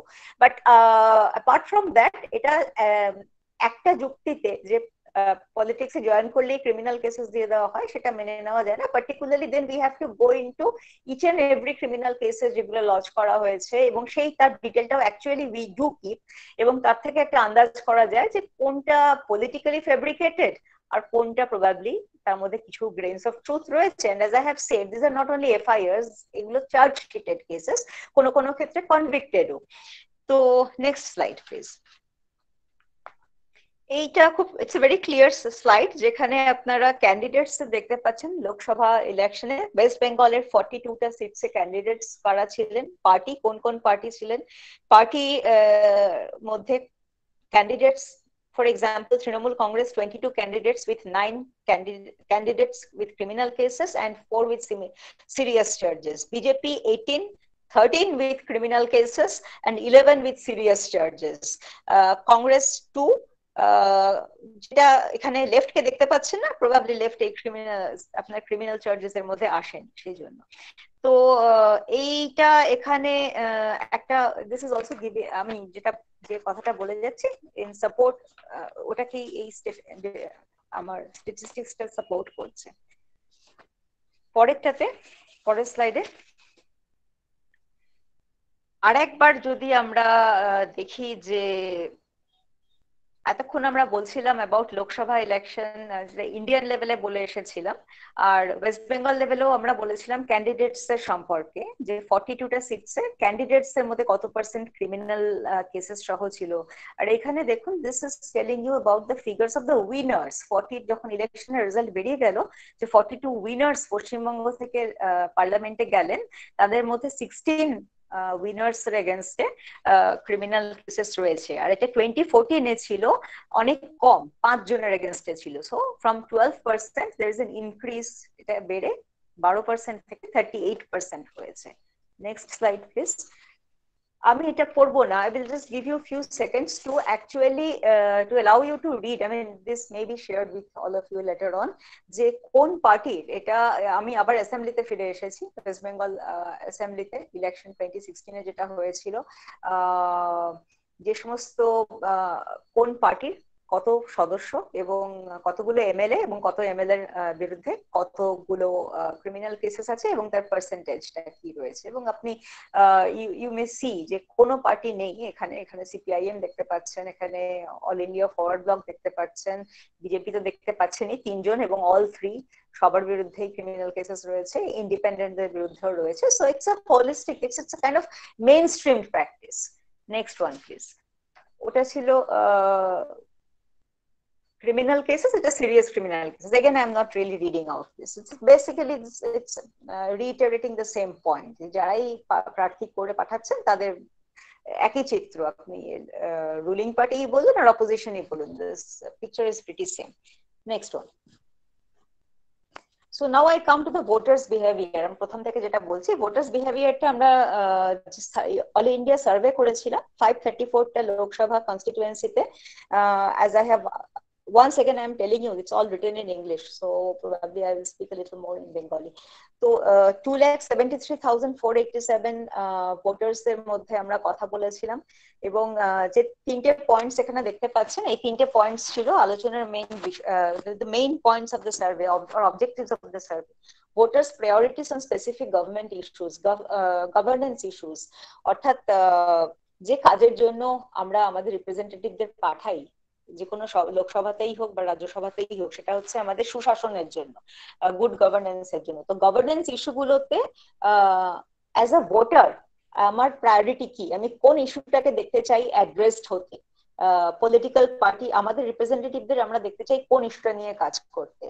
তারপরে বিভিন্ন গভর্নেন্স ইস্যুতে সরকারের কাজের পারফরমেন্সের উপরে তারা কমেন্ট করেছেন, এবং তারপরে থার্ডলি তারা বলেছেন আমাদের এই সার্ভের মাধ্যমে যে ভোটিং প্যাটার্নটা, তারা ফ্যাক্টরস ইনফ্লুয়েন্সিং ভোটিং বিহেভিয়ার, তারা যে ভোট দেন সেখানে কোন কোন ফ্যাক্টরসটা তাদেরকে ইনফ্লুয়েন্স করে। তো পরের স্লাইডে যান প্লিজ। এখানে ওয়েস্ট বেঙ্গলে চলে আসি। It's a huge report. আপনাদের যদি কখনো এই রিপোর্টটা দরকার হয়, if you want to read this report, you may write to us, and this report may also be available online. If not online, it is with us, we can share this report. It's basically in public domain. তো এখানে প্রত্যেক state সম্পর্কে detail section রয়েছে, and I am coming to West Bengal in particular. এখানে mainly 10টা governance ইস্যুর উপরে কথা বলা হয়েছিল, এবং সেই 10টা গভর্নেন্স ইস্যুর উপরে সার্ভে করা হয়েছিল। 21,000 রেসপন্ডেন্টস ছিল, 42টা পার্লামেন্টারি কনস্টিটিউয়েন্সিকে কভার করা হয়েছিল। তো কি ফাইন্ডিংস গুলো আমি may go to the next slide, but I will not, I mean I'm reading something else here. So the key findings যেটা ছিল আমি সেটা আপনাদের পড়ে দিচ্ছি in English. The West Bengal Survey 2018, যেটা সার্ভেটা 2018 এ হয়েছিল, and it was published in 2019. 2018 ডিসেম্বরে সার্ভেটা হয়েছিল। So the West Bengal Survey 2018 shows that better employment opportunities, agriculture একটা বড় প্রায়োরিটি ছিল। অলমোস্ট 40% লোক বেটার এমপ্লয়মেন্ট অপরচুনিটিসটাকে তাদের কি মেজর প্রায়োরিটি বলেছে। Next to this, agriculture loan availability was another priority, and higher price realization for farm products 35.21% ছিল আর একটা priority. এখানে আমরা স্যাম্পল সাইজ 21,000 এর মধ্যে আমাদের ছিল 75% রুরাল এবং 25% আরবান ভোটার্স। তো সুতরাং রুরাল ভোটার্স বেশি ছিল, সেজন্য আপনারা agricultural loan availability, price realisation for farm products এগুলো শুনছেন। তারপর রুরাল আরবান ভাগ করেও বলা আছে। The performance of the government on all top 3 voters priorities, that is better employment opportunity, agricultural loan availability and higher price realization কে 10 এর মধ্যে কেউই পাঁচের মধ্যে out of on a scale of 5, highest better employment opportunity West Bengal এ ভোটার্সরা rate করেছে 2.16, agriculture loan availability কে out of 5 rate করেছে 2.26, আর রিয়েলাইজেশন অফ ফার্ম প্রোডাক্ট কে 2.22, all below average rating. So people are not happy with the governance. আর this is not only about West Bengal, this is about India. Indian পার্সপেক্টিভটা পড়লে একই জিনিস mirror দেখতে পাবেন, মিরর ইমেজ। আমি West বেঙ্গলে কথা বলছি বলে ওয়েস্ট বেঙ্গলে এসেছি। এবং ভোটার্স প্রায়োরিটিস কিন্তু টপ যদি আমরা দেখি এগুলোই থাকছে: employment opportunities, agricultural loan availability and higher price realisation for farm products. আর 4 নম্বর জায়গায় থাকছে এগ্রিকালচার সাবসিডি এবং availability of seeds and fertilizers. তো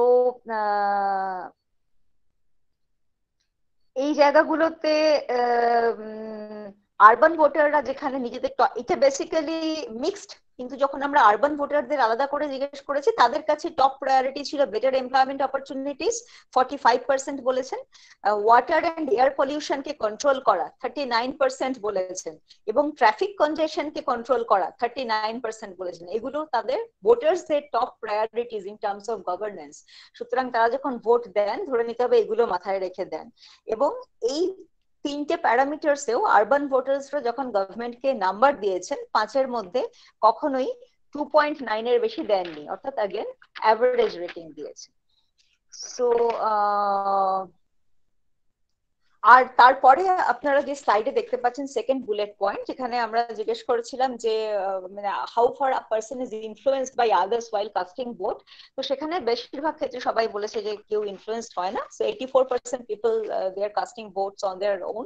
আই মিন দেয়ার আর মাত্র 6% তারা স্পাউস বা ফ্যামিলি মেম্বার্স এর দ্বারা অ্যাকর্ডিং টু দেয়ার রেসপন্সেস তারা প্রভাবিত হয়ে ভোট দেন। তো নেক্সট একটা দুটো স্লাইড আমরা স্কিপ করে যাব, চলুন পরেরটাতে। উই ক্যান স্কিপ দিস, আমি অলরেডি এগুলো আপনাদের বলেছি। পরেরটাও স্কিপ যান। হ্যাঁ, এখানে দাঁড়ান।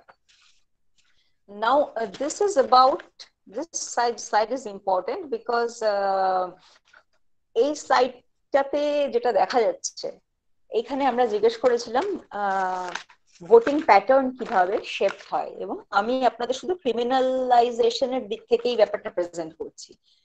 67% আরবান রুরাল মিলিয়ে ওয়েস্ট বেঙ্গলের ভোটাররা বলেছেন যে ক্যান্ডিডেটস এর ক্রিমিনাল রেকর্ড থাকলেও তারা তাদেরকে ভোট দেন because they think it is okay as the candidate is coming from his or her own caste and religion, অর্থাৎ caste and religion factor। নিজের আমারই কাস্টের বা আমারই রিলিজিয়নের লোক তার ক্রিমিনাল রেকর্ড থাকলেও it's okay, so I can still go and feel free to vote for that person। আচ্ছা, নেক্সট হচ্ছে আবার 66% এটাও বলেছেন যে আমরা criminal candidates with criminal records তাদের ভোট দিই because this candidates are powerful. at the same time 34% respondents আমাদের সার্ভেতে বলেছেন যে ক্রিমিনাল রেকর্ডস থাকলেও this candidates are good, they do lot of other good work, তাই আমরা তাদেরকে ভোট দিই।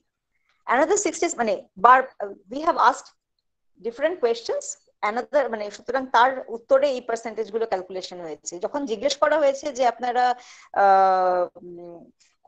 যে ক্রিমিনাল ক্যান্ডিডেটদের ভোট দেন তার অন্য কারণগুলোর মধ্যে কি পড়ে, 66% বলেছেন যে তারা মনে করেন যে হয়তো কেসেস রয়েছে but this cases are not serious cases. 33% মনে করেন যে candidates with criminal records spend generously in elections, তারা অনেক টাকা পয়সা খরচ করেন, অনেককে অনেক ফ্রিবিজ দেন ইত্যাদি। 19% people respondents in West Bengal বলেছেন তারা জানেন ফ্রিবিজ দেওয়াটা ইলেকশনের সময় উচিত না এবং ঠিক না, but then 39% said they are okay with it। আচ্ছা, তারপরে আর finally the final point is also interesting, 36% respondents বলেছেন যে অনেক সময় তারা জানেনই না ক্যান্ডিডেটস এর কি ক্রিমিনাল রেকর্ডস রয়েছে। So this is voters perception. এই জায়গা থেকে তারা শেপ করছেন কিভাবে তারা কাকে ভোট দেবেন। এর সাথে যেটা এখানে নেই আমি আপনাদের অ্যাড করছি যে যখন জিজ্ঞেস করা হয়েছে কোনো একটা ক্যান্ডিডেটকে যখন ভোট দেন, what is most important to a voter, whether the candidate is important, whether the party is important or something else is important। So top number 1 important যেটা সমস্ত রেসপন্ডেন্টসরা বলেছেন সেটা হচ্ছে party supremo, party leader, the face of the party is most important। যেমন যদি আমরা বিজেপির জন্য বলি তাহলে Narendra Modi is the most important, যদি আমরা তৃণমূলের জন্য বলি Mamata Banerjee is the most important factor for them to cast vote. Second হচ্ছে party itself is most important, কোন পার্টিকে ভোট দিচ্ছি সেটা ইম্পর্টেন্ট, বিজেপি কে দিচ্ছি কি তৃণমূলকে দিচ্ছি কি কংগ্রেসকে দিচ্ছি। এন্ড থার্ড প্লেসে হচ্ছে ক্যান্ডিডেট। সুতরাং ক্যান্ডিডেটের ইভ্যালুয়েশনই করি না আমরা এজ আ ভোটার, আমরা দেখি পার্টিতে কোন ক্যারিসমেটিক লিডার রয়েছেন তাকে তার নামে ভোট দিচ্ছি, সেকেন্ডলি পার্টির নামে, তারপরে আসছে ক্যান্ডিডেটের।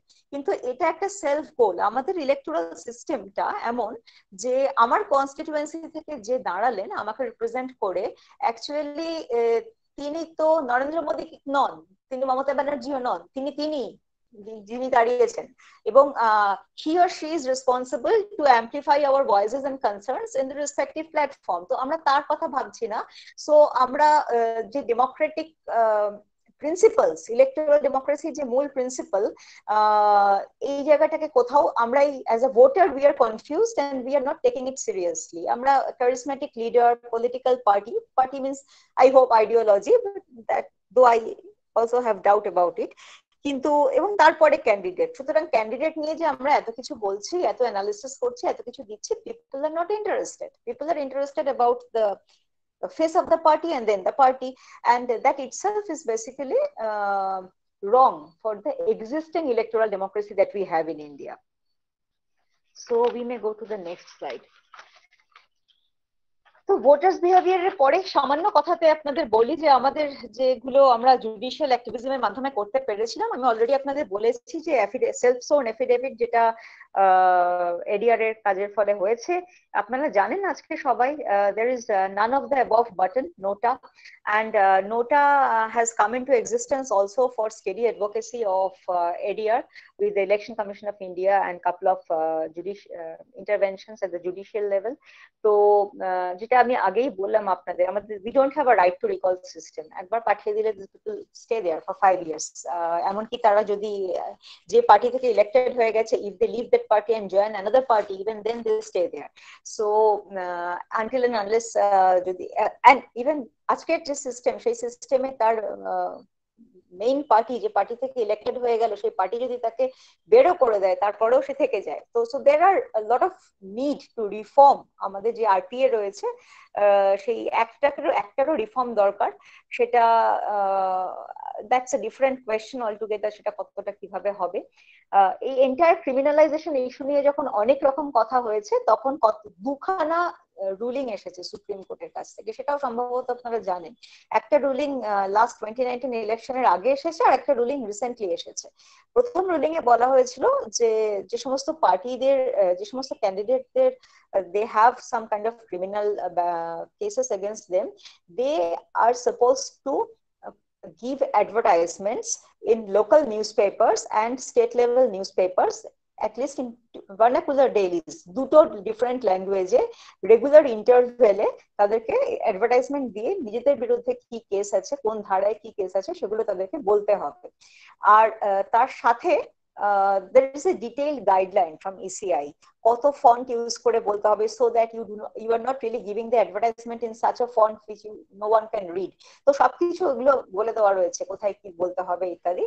এবং সেইগুলো অনুযায়ী 2019 when the election was happening, I mean, as usual, we were working on this election watch process, so I tried to do a small survey. So I called all the major political parties in West Bengal and tried to know from them যে কোথায় advertisement গুলো গেছে কিনা।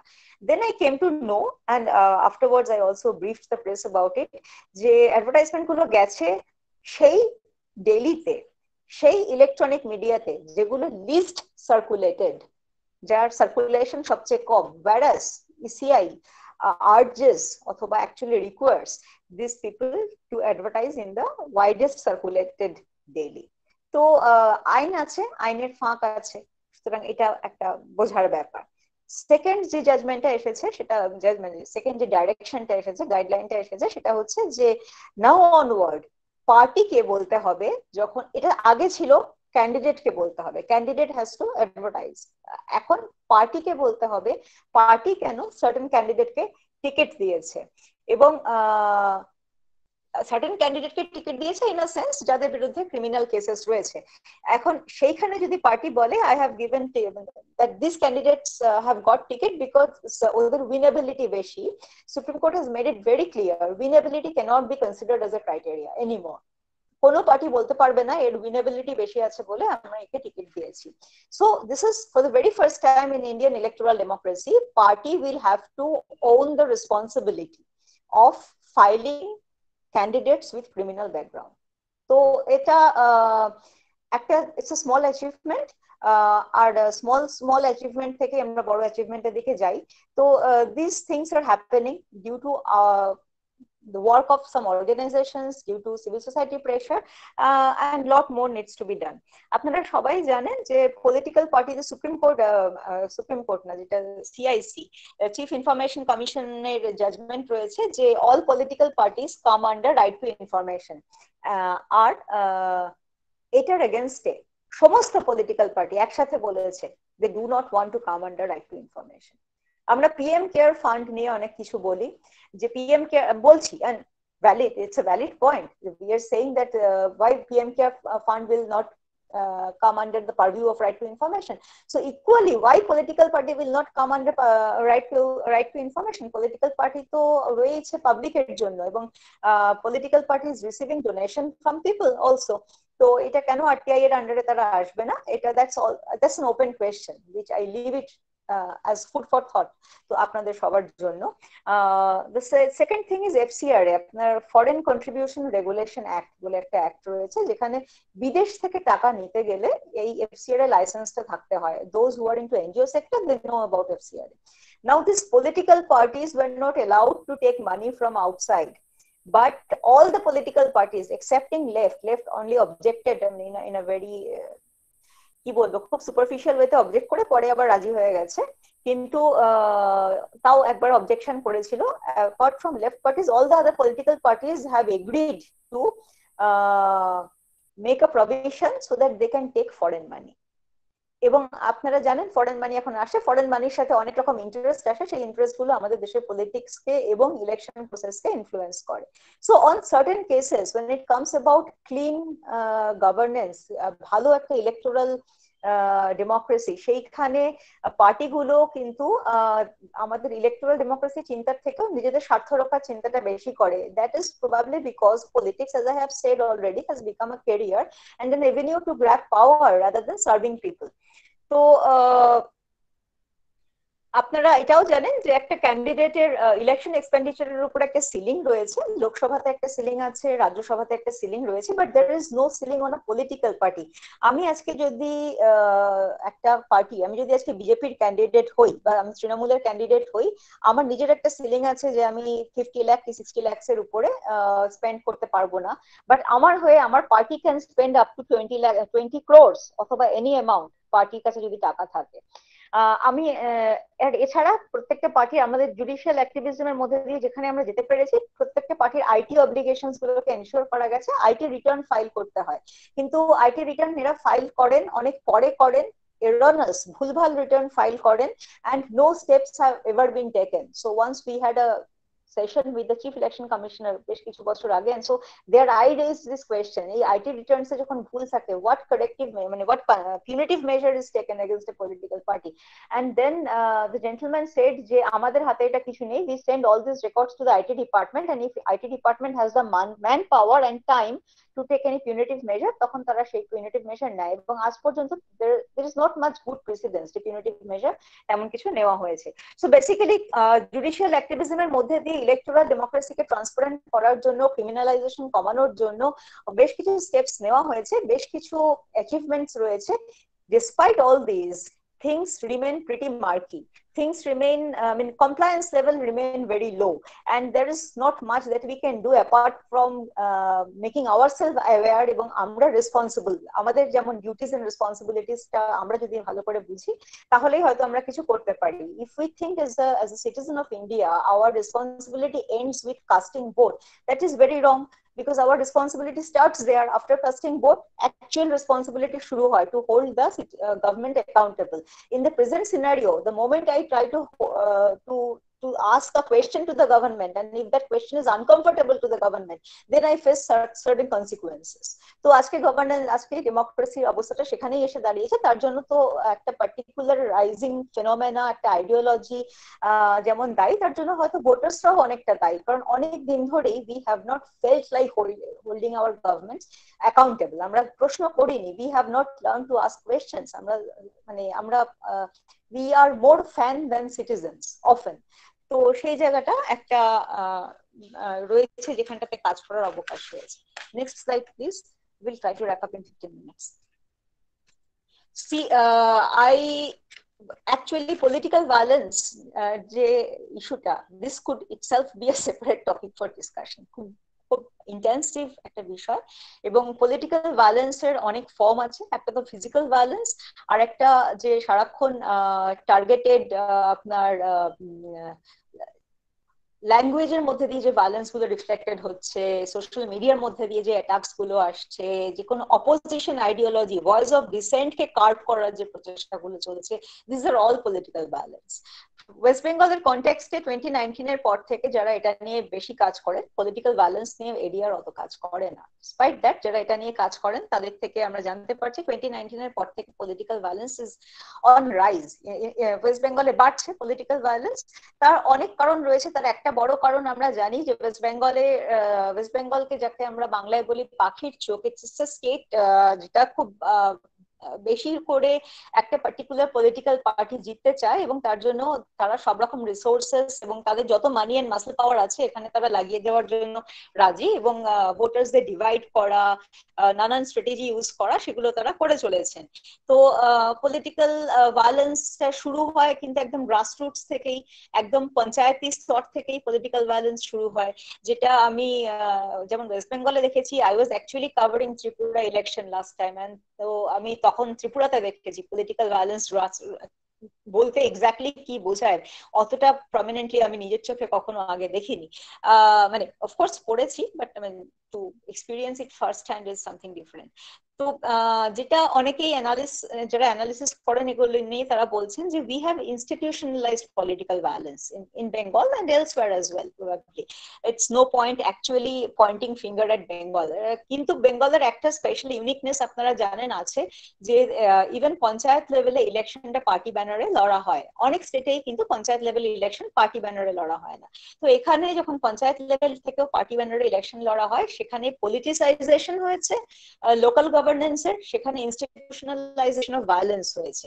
ওই দখলের লড়াই, এরিয়াকে control করার লড়াই, যেটাকে এরিয়া কন্ট্রোল মেকানিজম, এটা যারা আমরা যদি হিস্ট্রিতে ফিরে যাই, পলিটিক্যাল ভায়োলেন্স আজকের ওয়েস্ট বেঙ্গলের কথা যদি বলি, we also know about Nakshal movement and the political violence associated with that, and then we know the 34 years rule of left and the political violence associated with that, and now Trinamool party পাওয়ারে রয়েছে, তো তাদের political violence এর জন্য তারাও accused. এটা অনেকেই বলেন যে বেসিক্যালি যে পলিটিক্যাল ভায়োলেন্সকে ইনস্টিটিউশনালাইজ করা হয়েছে বহু বছর ধরে, এখন নতুন যারা ক্ষমতায় আসছেন দে আর অ্যাকচুয়ালি ওটার মধ্যেই থাকছেন, ওটাকে রেপ্লিকেট করে যাচ্ছেন, ওটাকে ব্রেক করছেন না, because they don't have that political will to break that system. তো এর সাথে তৃণমূলের উপরে যেটা এক্সট্রা অ্যালিগেশনস আসছে যে এনারা ব্যুরোক্রেসিকে অনেক বেশি ব্যবহার করছেন, পার্টিকুলারলি পুলিশ অ্যান্ড ব্যুরোক্র্যাটস এর উপরে অত্যন্ত dependent, because probably the party itself is not that cadre based party. তো দেয়ারফর পুলিশই রাজ হয়ে যাওয়ার একটা সম্ভাবনা প্রবল হচ্ছে। বিজেপির কথা যত কম বলা যায় ততই ভালো, কারণ বিজেপি এই পুরো জিনিসটাই ওপেনলি করে। পলিটিক্যাল ভায়োলেন্স, তারা অস্ত্রশস্ত্র নিয়ে মিছিল করে, তারা হেট স্পিচেস দেয়, এবং এখন আমাদের যে ক্রিমিনাল কেসেস এর যখন আমরা অ্যানালিসিস করি এবং types of criminal cases analysis করি, দুটো types of criminal case rise করছে। একটা হচ্ছে ভায়োলেন্স এগেইনস্ট উইমেন, ভাবুন আমি নিজেও একজন মহিলা এবং এখানে অনেক মহিলারা শুনছেন, তো এটা কত বড় কনসার্ন।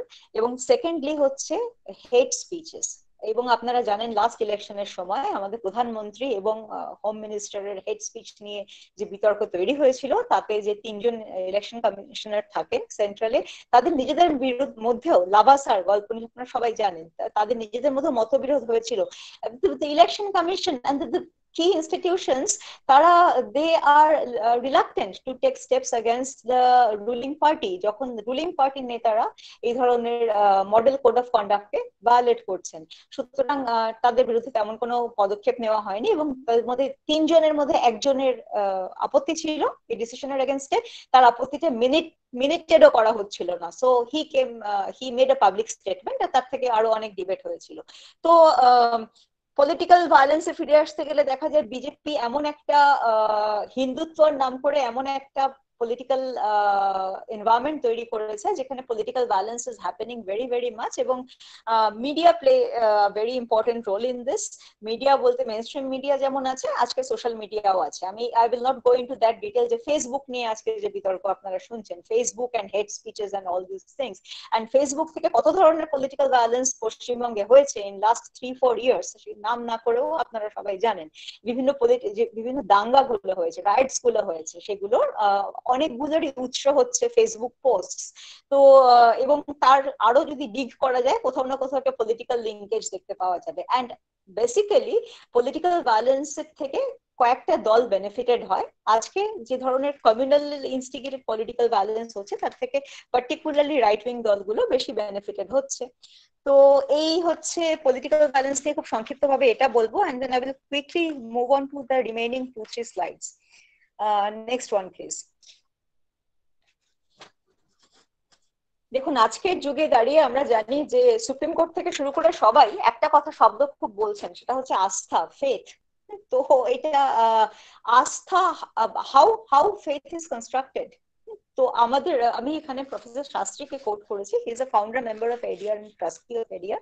সো উনি ওনার একটা লেখাতে লিখেছিলেন যে 53% of Indian people they trust government, only 53%, but then 75% of Indian people also trust business houses and 71% Indian people trust NGOs. তো এই ফিগারটা যদি দেখেন তাহলে বুঝতে হবে যে trust is something which is constructed, আস্থাটা কনস্ট্রাক্টেড, এবং সেই আস্থাটাকে ভালোভাবে কনস্ট্রাক্ট করতে গেলে ইনফর্মড পাবলিক দরকার, এবং ইনফর্মড পাবলিক কে বানানোর জন্য সিভিল সোসাইটির একটা ভালো ভূমিকা থাকতে পারে, যেটা অনেক সময় আমাদের কাছে থাকে, মানে হয়তো সেখানে আমাদের নিজস্ব কিছু গ্যাপস রয়েছে। তো আমি কাইন্ড অফ সেলফ ক্রিটিসিজম মোডে যাচ্ছি। তো আমাদের সিভিল সোসাইটি ইন্টারভেনশনস গুলো আমরা দুরকম ভাবে বলতে পারি। একটা তো হচ্ছে আপনার সাপ্লাই সাইড, একটা demand side. Supply side is like when the elite civil society people, যারা হয়তো খানিকটা, আমি নিজেকে এলিট বলে মনে করি না, তবুও আমাদের মতন যারা পড়াশোনা শিখেছেন বা কোনো কোনো পজিশনে রয়েছেন, those who can go to the judiciary etc, আমরা কিছু জুডিশিয়াল রিফর্ম, কিছু পলিসি অ্যাডভোকেসি, কিছু পলিসি রিফর্মের মাধ্যমে we do contribute to this process. Next slide please. And then well, you may go to the next slide or not, that's okay. The next তো basically যেটা আমি বললাম সেটা supply side, অর্থাৎ public কি চাইলেন না চাইলেন সেটা কথা নয়, আমরা যেটা মনে করছি this is good for the democracy, আমরা সেটা করছি। সেটা নোটা সম্পর্কে কথা বলার আগে বা অন্য কিছু বলার আগে আমরা যে পাবলিক ওপিনিয়নের ভিত্তিতে করেছি সেরকম তো না। We thought that it be good for the democracy, so we have done this. The other thing is demand side. Demand side হচ্ছে সবসময় বটম আপ, অর্থাৎ what people R asking for সেইটা দেখা। সেইখানে সিভিল সোসাইটিতে যারা গ্রাসরুটস এ কাজ করেন তাদের একটা বড় ভূমিকা রয়েছে। They work with the people and then they learn more about people's aspirations, মানুষজন কি চাইছেন এবং সেটা বলার চেষ্টা করেন। আনফরচুনেটলি এই পিপলস ইস্যুতে, এই ডিমান্ড সাইডের উপরে ইলেকশন লড়া হয় না। আপনারা যদি পলিটিক্যাল পার্টিগুলোর ম্যানিফেস্টো পড়েন, you will see probably some reflection of the supply side thing, কিন্তু ডিমান্ড সাইড যেটা বটম আপ, যেখানে আমরা যে কথাগুলো বললাম ভোটার্স প্রায়োরিটি, সেগুলোর উপরে কিন্তু গুরুত্ব থাকে না। মানুষও আস্তে আস্তে সেখান থেকে সরে যায় বা ভুলে যায় সেগুলোকে। কিন্তু আমরা মনে করি যদি আমরা ভোটার্স বিহেভিয়ারকে চেঞ্জ করতে পারি তাহলে একদিন এই সিচুয়েশনটা চেঞ্জ করা সম্ভব। এবং এর জন্য যেটা দরকার একটা, সেটা তো একটা পলিটিক্যাল পার্টির রিফর্ম দরকার, এবং পলিটিক্যাল পার্টির রিফর্ম আর একটা বড় আলাদা agenda. I will not go into that. I will rather say that civil society needs a clear goal or vision, এবং আমাদের একটা viable alternative প্রেজেন্ট করা দরকার। আমাদের নিজেদের ওপেন হওয়া দরকার, আরো বেশি ইন্টারঅ্যাক্টিভ হওয়া দরকার। এবং যদি আমরা তার পরের স্লাইডটাতে যাই, যেটা আমরা দেখবো আমাদের নিজেদের একটা ভোটার অ্যাওয়ারনেস যখন আমরা করি, প্রিচিং মোড থেকে বেরিয়ে এসে বা টিচিং মোড থেকে বেরিয়ে এসে ইন্টারঅ্যাক্টিভ মোডে যাওয়া দরকার। আইডিওলজি প্রিচ না করে যেগুলো ভেরিফায়েবল ফ্যাক্টস আছে সেগুলো নিয়ে যদি আমরা ভোটার্সদের অ্যাওয়্যার করি, probably that would be more convincing. তো লোকে মনে করবেন না যে আমরাও কোনো এজেন্ডা নিয়ে এসেছি। এবং as a civil society we also need to negotiate. শুধু মানুষের সাথে যখন আমরা কাজ করি সেটা তো করি, but at the same time we need to work with the Supreme Court, we need to work with the Election Commission of India, we need to work with the other democratic institutions which are constitutionally যেগুলোর existence রয়েছে। আমরা জানি এখানে প্রশ্ন আসবে যে constitutionally এই যে ইনস্টিটিউশনস গুলো রয়েছে these are weakened over a period of time, কিন্তু এগুলোকে যদি স্ট্রং করতে হয় we need to get engaged, negotiation করতে হবে। During the independence movement even Gandhiji also negotiated a lot with the then British rulers etc, so negotiation এর পথটাও খোলা রাখা দরকার। সিভিল সোসাইটি একটা বড় উইকনেস, আমরা একসাথে নেই, আমরা ফ্র্যাগমেন্টেড ভয়েসে কথা বলি, কালেকটিভ ভয়েসে কথা বলি না। সেইখানে কোথাও আমাদের নিজেদের একটা রিফ্লেকশন দরকার যে if we have a common goal or at least issue based common goal, তাহলে আমাদের কালেকটিভ ভয়েসে কথা বলার সময় এসেছে। and finally আমাদের যেটা main foundation of the constitution, tolerance, plurality, accommodation, যেগুলো আজকে হারিয়েই যেতে বসেছে। কিন্তু আমাদের ড্রিম হচ্ছে সেগুলোকে যদি আমরা ইলেকটোরাল ডেমোক্রেসির মধ্যে আনতে পারি তাহলে আমরা ট্রান্সপারেন্সি জায়গাটাকে আরো শক্ত করতে পারবো। and then এই যে ভায়োলেন্সের কথা বলছি সেটা not only physical violence but also mental and psychological violence in language, rhetoric and the way we deal with the rival ideologies, আমার বিরুদ্ধে যে কথা বলবে সেটাকেও আমরা শুনবো। এবং সেখানেই ডেমোক্রেসির beauty. Dissent is part of democracy, আমরা ডিসেন্ট এখন শুনতে চাই না। So basically that was my last slide, কিন্তু আমি দু চারটে কথা বলে থামবো। কয়েকটা ওপেন ইস্যুস আজকে রয়েছে যেটা আপনারা এখানে সবাই ওয়েস্ট বেঙ্গলের একটা থিঙ্ক ট্যাঙ্কই বলা চলে, সেজন্য আমার মনে হয় it is important to flag this issues before you, যেগুলো নিয়ে আগামীতে ডিবেট হবে। One major issue is one nation, one election. and this has not really directly linked with criminalization of politics and democracy, but this has a very strong link with democracy. তো one nation one election এজেন্ডাটা push করা হয়েছে, যেটার আমরা বিরোধিতা করি as an organisation, এবং আমার মনে হয় আমাদের সবার এটা সম্পর্কে আরো বোঝা উচিত। Why this one nation one election is not healthy for our democracy, সেটা নিয়ে কথা বলার জায়গা রয়েছে। very important is also যেটা এখন ইমার্জিং ইস্যু, সেটা ইলেকটোরাল বন্ড। পার্টি ফান্ডিং ইস্যুটা আমি আজকে টাচ করিনি, বাট পার্টি ফান্ডিং এ যদি আপনারা যান, এক লাইনেই বলতে পারি আজকে পার্টি ফান্ডিং এর মধ্যে আননোন সোর্স থেকে পার্টি ফান্ডিং বেশি।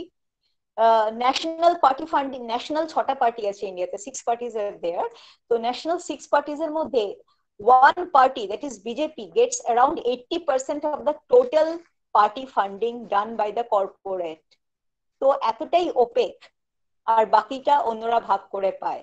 তো পার্টি পলিটিক্যাল পার্টি ফান্ডিং এর মধ্যে আরো ট্রান্সপারেন্সি আনা যেখানে দরকার, সেইখানে ইলেকটোরাল বন্ডকে ইন্ট্রোডিউস করা হয়েছে, which is actually opposite to transparency. Electoral bond ট্রান্সপারেন্সিকে সম্পূর্ণ নষ্ট করে। সুতরাং ইলেকটোরাল বন্ডে এডিআর একটা কেস করেছে সুপ্রিম কোর্টে, সেই কেসের হিয়ারিং তো হচ্ছে না, অনেক কিছু নিয়ে হিয়ারিং হচ্ছে, কিন্তু সেই কেসের হিয়ারিং আপাতত বন্ধ রয়েছে, কিন্তু হবে, ভবিষ্যতে হবে। একটা ইন্টারিম অর্ডার রয়েছে যে ইলেকটোরাল বন্ড সম্পর্কে ক্লোজড এনভেলপে ইসিআই এর কাছে প্রত্যেক পার্টিকে জানাতে হবে, এর বেশি কিছু এখনো হয়নি। আমরা জানি যে আমাদের দরকার ইভিএম ইস্যুস নিয়ে কথা বলা এবং এই বিষয়ে ক্ল্যারিটি তৈরি করা। একটা ইমার্জিং ইস্যু হচ্ছে রিমোট ভোটিং, আসবে বিহার ইলেকশন থেকে আপনারা দেখতে পাবেন, and it may also affect West Bengal election. So these are the issues that need to be, I mean, we need to think about it. এগুলো food for thought হিসেবে আমি আপনাদের বললাম। And finally, last but not the least, independence of the democratic institutions like Election Commission of India and many other institutions. আমরা যে electoral রিফর্মের কথা বলবো, আমরা যে রাইট টু রিকলের কথা আলোচনা করব, ডিবেট করব, দ্যাট উই হ্যাভ দিস, আমাদের ওই স্পেসটা নেই। আজকে যে আমরা ডিবেট করব অ্যাবাউট প্রপোর্শনাল রিপ্রেজেন্টেশন, যেমন অনেক দেশে রয়েছে, সেই স্পেসটা নেই আমাদের। আমরা এতটাই একটা কমপ্লেক্স সিচুয়েশনের মধ্যে রয়ে গেছি যে আমাদের এক্সিস্টিং ডেমোক্রেটিক সেটআপটাকে বাঁচানোর জন্য আমাদের অনেক টাইম দিতে হচ্ছে। আমাদের এক্সিস্টিং ডেমোক্রেটিক সেটআপটাকে ক্লিন করার জন্য, ট্রান্সপারেন্ট করার জন্য, ডিক্রিমিনালাইজ করার জন্য অনেক টাইম দিতে হচ্ছে, and সেটা it's worth giving that time, but at the same time যেগুলো ইমার্জিং ইস্যুস, এগুলো আমি আপনাদের মনে রাখতে অনুরোধ করব। And with this word I thank the organizer once again and I stop here. Thank you very much. Thank you madam. আমরা এতক্ষণ উজ্জয়িনী হালিমের কাছ থেকে এই তার যে বক্তব্য আমরা শুনলাম, এবং আমরা অনেকগুলো ব্যাপারে আজকে সমৃদ্ধ হতে পারলাম। তিনি তার বক্তব্যে প্রথমেই কমিউনালাইজেশন অফ তিনি ক্রিমিনালাইজেশনের কথাটা বলেননি, তিনি ডিক্রিমিনালাইজেশন অফ পলিটিক্স বলেছেন। তো তাতে একটা ভয়াবহ চিত্র তিনি প্রথমে তুলে ধরেছেন যে আমাদের দেশে আমরা যাদের পলিটিক্যাল নেতা বলে মনে করছি, তাদের কি ভয়ানক রকম তাদের সংখ্যায় তাদের বিরুদ্ধে ক্রিমিনাল কেস আছে। আর তার থেকেও ভয়ানক ব্যাপার যে আমরা সাধারণ মানুষরা সেইগুলো জেনে শুনেও আমরা তাদের নির্বাচিত করছি। এই যে আমরা তাদের জেনে শুনে নির্বাচিত করছি, কি কারণে করছি সেটা তারা ইডিআর তারা সার্ভে করেছেন, মতামত নিতে গেছেন, তার বিস্তৃত বর্ণনা তিনি দিয়েছেন যে অর্থাৎ অ্যাটিটিউড, ভোটার্স অ্যাটিটিউড কি, তারা কোন ক্রাইটেরিয়া দেখে একজন ক্যান্ডিডেটকে নির্বাচিত করেন, পার্টিকে তারা কতখানি, সুপ্রিমোকে কতখানি প্রাধান্য দেন, পার্টিকে কতখানি প্রাধান্য দেন, এবং তারা নির্বাচন কিভাবে তারা করেন। তারপরে আরো বিস্তারিত তিনি এইগুলো বলার পরে তারা যে জুডিশিয়াল অ্যাক্টিভিজম করেছেন তার বিস্তৃত বর্ণনা দিয়েছেন। নোটা যে এখন হয়েছে তার পিছনে কারণ কি তারা চেষ্টা করেছিলেন সেই ব্যাপারে আমরা জানতে পেরেছি।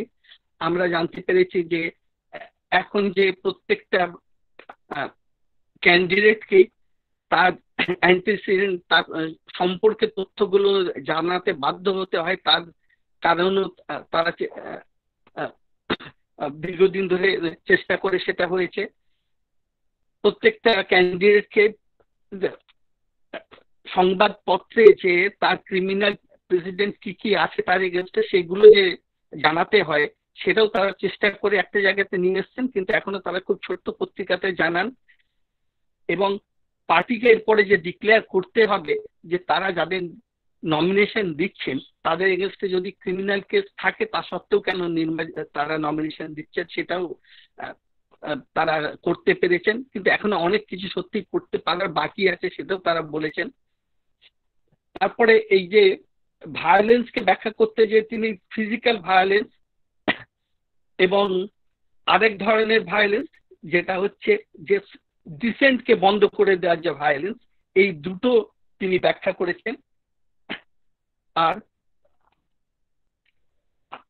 পঞ্চায়েতকে পলিটিসাইজেশন করার কুফল হয়েছে সেই ব্যাপারটা আমাদের সামনে এসছে তার বক্তৃতা থেকে। এরপরে আমাদের সামনে যেগুলো খুব ইমিডিয়েট ডেঞ্জার সেই সম্পর্কেও দিক নির্দেশ করেছেন। ওয়ান নেশন ওয়ান ইলেকশনের কথা এখন উঠছে, ইলেকট্রাল বন্ড, পার্টি ফান্ডিং এর আরম্ভ হয়ে গেছে, রিমোট ভোটিং এর কথা উঠছে, এবং independence of constitutional authorities including election commissioner, এই প্রশ্নটা এটাও যে সামনে আসছে আমাদের, এই ভয়ঙ্কর দিকটা তিনি তুলে ধরেছেন। ভোটাররা যদি, সাধারণ মানুষ যদি তাদের নিজেদের অধিকার রক্ষার জন্য না এগিয়ে আসে তাহলে দেশে গণতন্ত্র সত্যি থাকবে কিনা খুব সন্দেহ। এই জায়গাতে একজনকেই বোধহয় তিনি অব্যাহতি দিয়েছেন যে আমাদের দেশে এই সবকিছুর পেছনে আর একটা বড় কারণ হচ্ছে যে আমাদের জুডিশিয়াল সিস্টেম, তারা এত দীর্ঘদিন ধরে কারোর ক্রিমিনাল কেস হলে সেটা আটকে থাকে, ফয়সলা হয় না, যে তার জন্য এর কোনো কিছুই করা প্রায় যায় না। জুডিশিয়ারিকে আমরা সরাসরি কোনো সময় আক্রমণ করি না, কিন্তু ঘটনা চক্রে দেশকে এমন একটা জায়গাতে পৌঁছচ্ছে যে তার এগেন্সটে সত্যি দুদিন বাদে হয়তো বলতে হবে। আমি তাকে ধন্যবাদ জানাচ্ছি। এটা শেষ করার আগে আমি শুধু আর একটা কথা বলে নিতে চাই, যেটা আমার প্রথমে বলার কথা ছিল আমি বলিনি তখন, সেটা হচ্ছে বেস সম্পর্কে। বেস হচ্ছে একটি অর্গানাইজেশন, একটি সংস্থা, সামাজিক সংস্থা, যার উদ্দেশ্য হচ্ছে সোশ্যাল এম্পাওয়ারমেন্ট। বেশ পুরো কথাটা হচ্ছে Bengal academia for social empowerment. এটা হচ্ছে বাঙালি একাডেমিয়া যারা যারা শিক্ষার অঙ্গনে যারা কাজ করেন, মূলত এতে আছেন আমাদের কলেজের শিক্ষকরা এবং ইউনিভার্সিটির শিক্ষকরা, তারা এই সংস্থাটা গড়ে তুলেছেন মানুষকে সোশ্যাল এম্পাওয়ারমেন্টের জন্য, যাতে তারা নিজেদের উন্নয়নের জন্য নিজেরাই এগিয়ে যেতে পারে, চেষ্টা করতে পারে। তারা প্রথমে যে কাজগুলো তারা হাতে নিয়েছিলেন তার মধ্যে হচ্ছে ছাত্রদের, আমাদের দেশে তাদের কাছে যথেষ্ট তথ্য থাকে না বলে তারা কোথায় কি কি সুযোগ আছে পড়ার সেটা তারা জানে না, সেটা দেওয়ার চেষ্টা করে। এর জন্য বিভিন্ন রকম তারা প্রোগ্রাম নিয়েছে। একটা প্রোগ্রাম এখনই হাতে আছে, সেটা হচ্ছে যে এর জন্য তারা বিভিন্ন জায়গায় কাউন্সিলিং এর ব্যবস্থা করবেন। একটি কাউন্সিলিং এর বইও এখন তৈরির মুখে প্রায় হয়ে আছে, এবং সেটা শুধু মানে ছাত্রদের অর্থাৎ কলেজে পড়ার সময় তারা সেই হেল্প কাউন্সিলিং এর ব্যাপার করা হয়, ইউনিভার্সিটিতে ভর্তি হওয়ার সময় তাদের সামনে সেগুলো জানানো হয়, ইভেন বিদেশেও যারা যেতে চান তাদের সামনেও বেশ কিন্তু সেসব ছাত্রদের সাহায্য করেন, তথ্য দিয়ে সাহায্য করেন। সেখানে ভারতীয় ছাত্র যারা আছে তাদের সঙ্গে যোগাযোগ করে দিয়ে তাদের সাহায্য করেন। বেশ আরো অনেক কাজ করে। এই আমফানের সময় রিলিফে তারা খুব ব্যাপকভাবে কাজ করেছিল। আর অন্যান্য উদ্যোগের মধ্যে আরেকটি হচ্ছে যে তারা এই একটা বিরাট লেকচার সিরিজ এখন তারা চালাচ্ছে, যেটারও অন্যতম উদ্দেশ্য হচ্ছে এই এম্পাওয়ারমেন্ট, যাতে মানুষ সমৃদ্ধ হতে পারে। যে দিকগুলো নিয়ে আলোচনা কম হয়, যে দিকগুলো সম্পর্কে মানুষের এখনো সবকিছু জানা নেই, সেইগুলো সম্পর্কে মানুষ যাতে জানতে পারে, তাদের নলেজ লেভেল বাড়ে, তাদের ইনফরমেশন বাড়তে পারে, তাদের এবং তারা এম্পাওয়ার্ড হয়, তার জন্য চেষ্টা করছে। আজকে আমাদের তারই এটা 34তম অর্থাৎ বক্তৃতা ছিল। আর একটু ত্রুটি প্রথমে হয়েছিল, সেটা আমি সংশোধন করে দিতে চাই। আমি আসলে আগে অ্যাসিস্ট্যান্ট ডিরেক্টর ছিলাম সোশ্যাল ওয়েলফেয়ার ডিপার্টমেন্টের, এটা বলতে কোনো জায়গায় একটু ভুল হয়েছিল। এই বলে আমি এখানে শেষ করব, এবং আমাদের বেশ থেকে দেশের আমার বন্ধুদের বলবো যে এর থ্যাঙ্কস গিভিং এর জন্য দিয়ে এই আজকে এটা শেষ করার। তার আগে, সেটা করার আগে এখনো অনেকেই হয়তো প্রশ্ন করতে চেয়েছে। আমি আমাদের বলছি যে তারা ওরা কাছে প্রশ্নগুলো রেখেছে, কারা কি জানতে চাইছে। আমি বলছি সেগুলো তুলে ধরার কাছে ম্যাডামের কাছে শেষ করার জন্য, এবং ম্যাডাম যদি মনে করেন।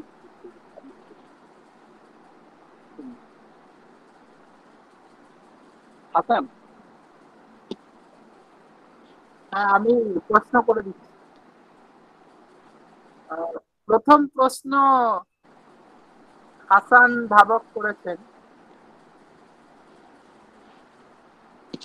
There is a trend in India to see that religious Hindus don't bother about serious criminal charges like terrorism, riot, murder, rape, genocide, hateful speech of candidates, and vote for people like Yogi, Modi, Pragya Thakur, and others. On the other hand, Bengali Muslims want to see secular faith. They don't want any religious person as a political leader. What is your view on it? To be very brief, actually, see, our nation is not a theocratic nation. Shall I? Yes, yes. Yeah. So আমরা তো theocratic state নই, আমরা একটা secular republic. So basically as an organization and even as an individual, আমি মনে করি না যে religion should play any role in politics. Faith is very private. Faith আমরা privately practice করবো, really আমরা আমাদের politics should be governed by the governance issues. That's what I have tried to also put forward in my presentation. And you are very right যে আমরা এখন একটা uprise of right wing forces দেখছি, যেখানে আমরা এই secular spirit of India যেটা রয়েছে সেটা that is attacked again and again. তো সেইখানে এটা মডেল কোড অফ কন্ডাক্টই বলুন আর কনস্টিটিউশনাল আইনই বলুন আর আইপিসি বলুন, এগুলো তো কোনো রিলিজিয়নের জন্য আলাদা না। দিস ইজ বেসিক্যালি এগুলো সমস্ত রিলিজিয়নের সব লোকেদের জন্য যদি আমি থিওরিটিক্যালি দেখি ইকুয়াল, কিন্তু হ্যাঁ প্র্যাকটিক্যালি কতটা ইমপ্লিমেন্টেশন লেভেলে ইকুয়াল থাকছে সেটা তো ন্যাচারালি আজকের দিনে একটা ভ্যালিড কোয়েশ্চেন। আমি আপনাদের বলার সময় আমি উদাহরণ দিয়েছিলাম ruling party, it's more about probably the party in পাওয়ার। তো যে পার্টি ইন পাওয়ার রয়েছে সেন্ট্রালে, তারা হেড স্পিচ দিলে তাদের বিরুদ্ধে ব্যবস্থা নেওয়া হচ্ছে না।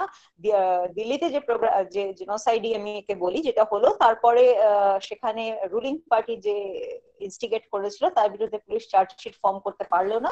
So these things are happening and will happen more until and unless we reiterate democracy. Of course, and democracy ke secularism ke uphold kora শুধুমাত্র মাইনরিটির কর্তব্য নয়, majority has to come forward and have to they must take a lead role in safeguarding, in defending secularism. কারণ secularism এটাও একটা হয়তো আমার মনে হয় যেটা এই লেকচারের সাথে খুব সম্পর্কিত নয়, তারপরে যেটা হয়েছে সেকুলারিজমকে বজায় রাখার দায়িত্বটা মাইনরিটিদের উপর দিয়ে দেওয়া হয়েছে। মাইনরিটির সেকুলারিজমের ধারক বাহক, that's a very wrong Notion. Secularism আমাদের সবার জন্য ইম্পর্টেন্ট। তো আর মাইনরিটিদের জন্য মাইনরিটি রাইটস আছে, আর যখন মাইনরিটি রাইটসটা চাওয়া হয় দ্যাট ইজ নট অ্যাপিজমেন্ট। তো কতগুলো কনসেপ্ট বা নোশনস ঠিক করে নেওয়া দরকার। আর যখন এটা ইলেকশনের ক্ষেত্রে আসবে, religion should not play any role at all, এবং এখনো পর্যন্ত খাতায় কলমে religion doesn't play any role. কিন্তু তারপরে যেটা হচ্ছে সেটা তো হচ্ছেই, সেটা আমরা জানি। তো therefore the need of voter awareness, আমি আজকে ট্যাঞ্জিবল জায়গাতে যাব। আমি যখন বলছি এমপ্লয়মেন্ট আমার কাছে priority number 1 in terms of governance, আর আমি যখন ভোটটা দিচ্ছি হিন্দুত্ব এজেন্ডাতে, so that is a contradiction. সেখানে কোথাও ভোটারদের অ্যাওয়্যার করার রেসপন্সিবিলিটিটা আমাদের আসছে বলে আমি মনে করি। Thank you. Okay, the next question is from Bornali Payne. She is writing that, do you think criminalization of politics and presence of such warmongers has terribly destroyed and disturbed our psyche? Psyche, তো criminalisation of politics আর আমাদের individual psyche, মানে এগুলো তো ইট গোজ hand in hand. তো কোথাও আমাদের probably we need two, আমার যেটা মনে হয় উইদাউট মেকিং এ ব্ল্যাঙ্কেট স্টেটমেন্ট, অথবা আমার মনে হয় যে আমাদের সবার ভাবা দরকার, মানে we need to know our roles and responsibilities as a citizen, যেটা আমরা অফেন ভুলে যাই। আমরা মনে করি আমি যে পার্টির সমর্থক, আমিও হয়তো কোনো একটা পার্টির সমর্থক, then I do not even ask questions if that party is doing anything wrong, and that itself is wrong. আমি যদি ভারতীয় নাগরিক হিসেবে নিজেকে মনে করি, irrespective of political parties, I will raise questions when I see that they are doing something wrong. মোরালিটির একটা জায়গা তো রয়েছে। আমার কাছে চিরকালই মনে হয়, আমি খানিকটা রাজনৈতিক পরিবার থেকে এসেছি, আমার কাছে চিরকালই মনে হয় আজকের লোকেরা পলিটিক্সে আসেন কেন? পলিটিক্সে আসেন, আমি যেটা বললাম আমার প্রেজেন্টেশনে, if politics has become a career, তো সেখানে সব রকম ম্যানিপুলেশন হবে। পলিটিক্সটাকে আবার মানুষের সেবার জায়গাতে যদি ফিরিয়ে নিয়ে যাওয়া যায়, তাহলে অনেক কিছু সরল হবে। এবং how can we escape our responsibility as a citizen? Okay. Next question is from Jim Dreamer. It is basically a comment that in this Hindutva condition, or this conditioning of politics by Hindutva brigade, what's the systematic way can youths organize and retrieve our rights and representations? I think there is, I mean, probably এখন সবচেয়ে important সময় যখন, this is very personal feeling, it's not the ADR's position, that is my personal position, but I am saying that we probably need to go back to the people. And I do believe it, people, আমি মানুষকে বিশ্বাস করি। আমি মনে করি না যে মানুষ কিছুদিনের জন্য ডিস্ট্রাক্টেড হতে পারেন, ভুলে যেতে পারেন। at the end of the day, economy is important, income is important, education is important, health is important.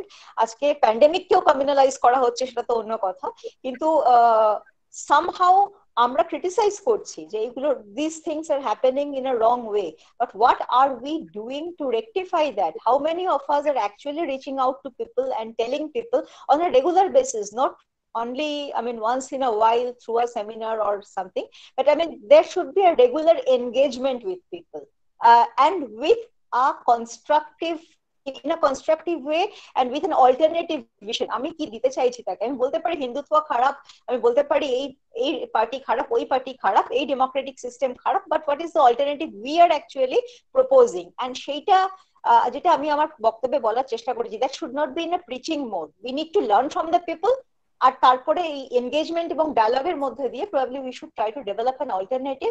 আর সেটা নিয়ে regular, there is no shortcut. কোনোদিন কোনো ফ্যাসিজম যখন উত্থান হয়, কোনোদিন কোনো শর্টকাটে ফ্যাসিজমকে বন্ধ করা যায়নি। It's probably going to be a long journey for all of us who love democracy, who love our constitution, who want to uphold democracy. We need to walk this journey, painful journey, but if we keep walking, someday we will reach our goal.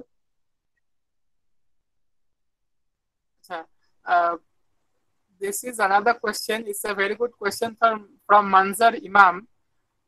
He says that the scenario has been very well explained by you, substantiated with data, but how does this help the uneducated or unlettered who actually vote more than the educated class?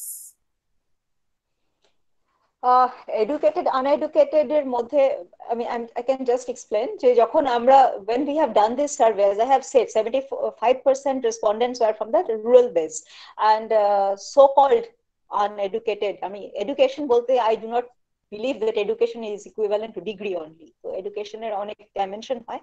তো সেই জায়গাতে যিনি প্রশ্ন করছেন, তিনি যদি education বলতে literacy বোঝান, so that's a different thing. তার জন্য ভোটার অ্যাওয়ারনেস এর মধ্যে আমরা শুধু সেই কথাটা, লিটারেসি কথাটা মাথায় রেখে ভোটার অ্যাওয়ারনেস ডিজাইন করি। কিন্তু যাদেরকে আমরা আনএডুকেটেড বলে মনে করি এবং মনে করে তাদের কথা শুনি না, সেখানে আমার মনে হয় আমরা একটা বড় মিস্টেক করি। Wisdom and education, degree based education, এই দুটো কমপ্লিটলি ডিফারেন্ট জিনিস। আমরা প্রবাবলি কোথাও, যারা আমরা মনে করি আমরা সিভিল সোসাইটিকে লিড করছি, সেটা আমরা এলিট ক্লাস থেকেই হোক আর সিভিল সোসাইটি লিডার হিসেবেই হোক, কোথাও ওই আনএডুকেটেড ক্লাসটাকেই আমরা রিপ্রেজেন্ট করছি এবং তাদের ভয়েসটাকেই অ্যাম্পলিফাই করতে হবে। আমাদের অ্যাসপিরেশনস, আমাদের আইডিওলজি চাপিয়ে দেওয়ার থেকে তাদের কাছ থেকে শিখতে হবে। এবং এই ইনফরমেশন গুলো ডিসেমিনেট করার প্রক্রিয়া আমাদের কাছে রয়েছে, লিমিটেড আকারে রয়েছে। ওয়েস্ট বেঙ্গল ইলেকশন ওয়াজের হাতে কি বা ক্ষমতা রয়েছে যে আমরা সারা পশ্চিমবঙ্গের সব ভোটারদের কাছে পৌঁছে যেতে পারবো? দে আর দেয়ার নেটওয়ার্কিং ইজ ভেরি ইম্পর্টেন্ট। আপনাদের মতন যারা প্ল্যাটফর্মস গুলো রয়েছে, আপনাদের আউটরিচ অনেক বেশি, একজনের অনেক অনেক স্টুডেন্টস অনেকের কাছে সাথে আপনারা কাজ করেন। So we seek your help in reaching মানে মোর পিপল। আপনারা আমাদের কতগুলো স্পেসিফিক মডিউল বেসড ওয়ার্কশপ রয়েছে, একদম কমন পিপলস ল্যাঙ্গুয়েজে। আমাদের বেসিক্যালি সব মডিউল ওয়েস্ট বেঙ্গলে বাংলাতে হয়, কথাবার্তা ইন্টারাক্টিভ হয়।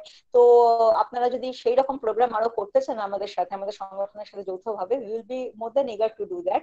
এবং আমরা একদম গ্রাসরুটস লেভেলে গিয়ে একদম গাছতলাতে বসে মিটিং করে থাকি, সেরকম মিটিং এ আমরা বিশ্বাসী। তার মাধ্যমে একটা এনগেজমেন্ট তৈরি হয়, তার মাধ্যমে মানুষ বোঝে। এবং আমরা যদি মনে করি মানুষ বোঝে না, তাহলে আমরা ভুল মনে করি। মানুষ আমাদের থেকে বেশি বোঝে, এই যেটা স্ট্যাটিস্টিক্স এর বাইরে বেশি বোঝে। তারপরে কিছু কম্পালশন, কিছু পলিটিক্যাল এনভায়রনমেন্ট এমন হয়েছে যে মানুষ হয়তো ভাবতে চায় না, ভাবানোর কাজটা করা দরকার।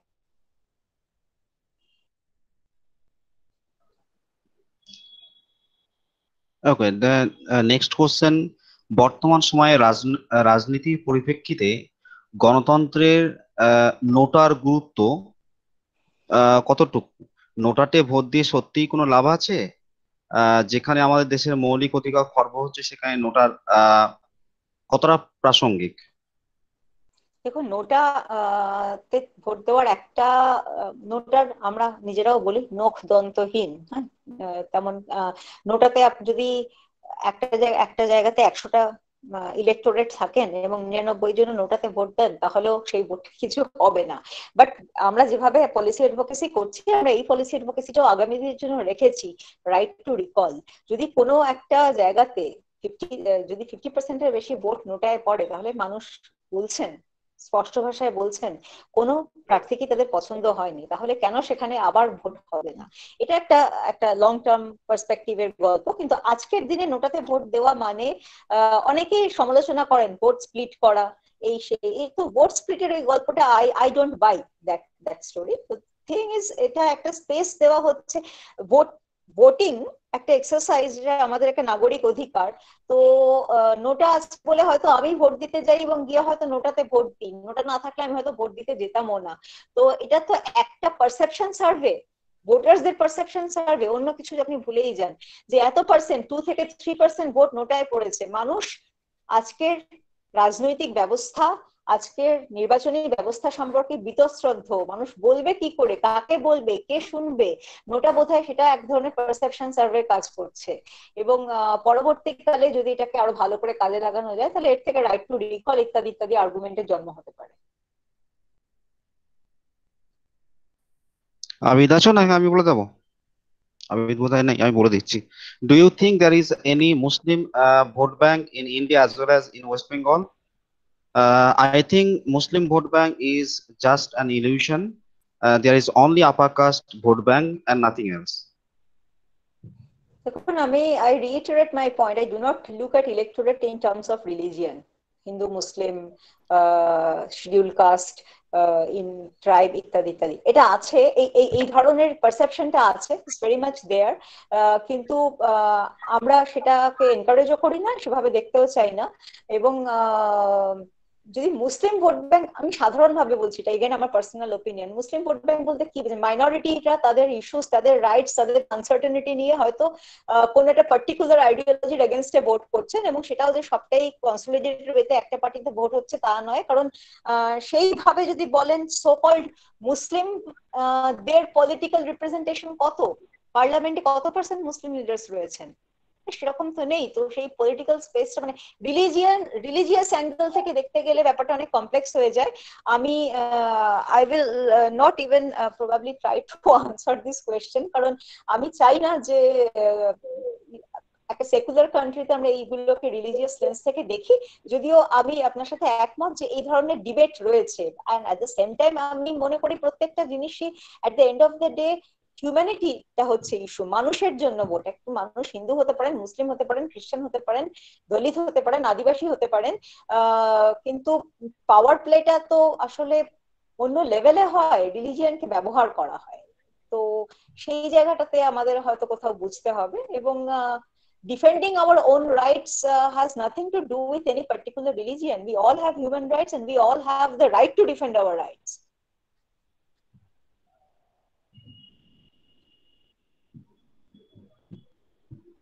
আচ্ছা, আর যদি কারো কোশ্চেন বাকি থেকে থাকে, আর আবিদ তুমি যদি না থাকে, I also I have to think leave in 4 minutes time. I am extremely sorry. আমার একটা ফোন ছিল।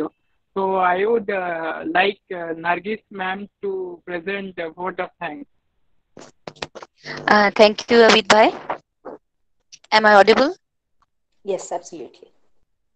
Assalamu alaikum and good evening to all of you present here. First of all, I must thank BASE for giving me the opportunity to deliver vote of thanks today. On behalf of BASE, Bengali Academia for Social Empowerment, I would like to extend my heartfelt thanks and gratitude to our today's speaker, Dr. Ujjaini Halim, for her very informative and interesting speech on criminalization in politics, weakening democracy. Thank you, madam, for your such a great lecture with enriched evidence-based data. I liked most the PPT you have shown, the slide, various steps taken to decriminalize politics. At least that have sprinkled some ray of hope on us. It is very true that being citizen, we have many responsibilities which we don't carry. So anyway, thank you so much, madam, for such a courageous deliberation you have given today here. Thank you. I must thank Kaji Sahib, Kaji Muhammad Sharif, who chaired today's session so well. Kaji Sahib is our very own base member. So thank you, Kaji Sahib, once again. I must thank base president, vice president, GS, and all members, especially those who are really working hard on organizing this kind of lecture series and contributed to the social responsibility to disseminate information and knowledge. Thank you all. Last but not the least, I cordially thank all delegates of this program who show constant interest in our lecture series and whose participation is a matter of encouragement and motivation for us. Thank you all once again.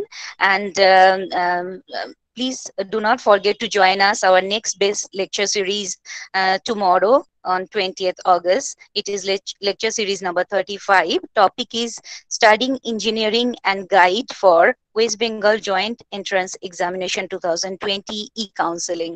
Speaker is Dr. Shobik Sengupta from Alia University. It will be 7 p.m. onwards tomorrow. So hope that as usual, you all will be here with us at the same time. Thank you so much. Have a great day. Thank you. Thank you professor Nargis Ahmed. So এখানে আমি session শেষ করছি, প্রত্যেককে request করবো session ছেড়ে যাওয়ার জন্য। Madam আরেকবার thank you, Ujjayini madam. Okay, by.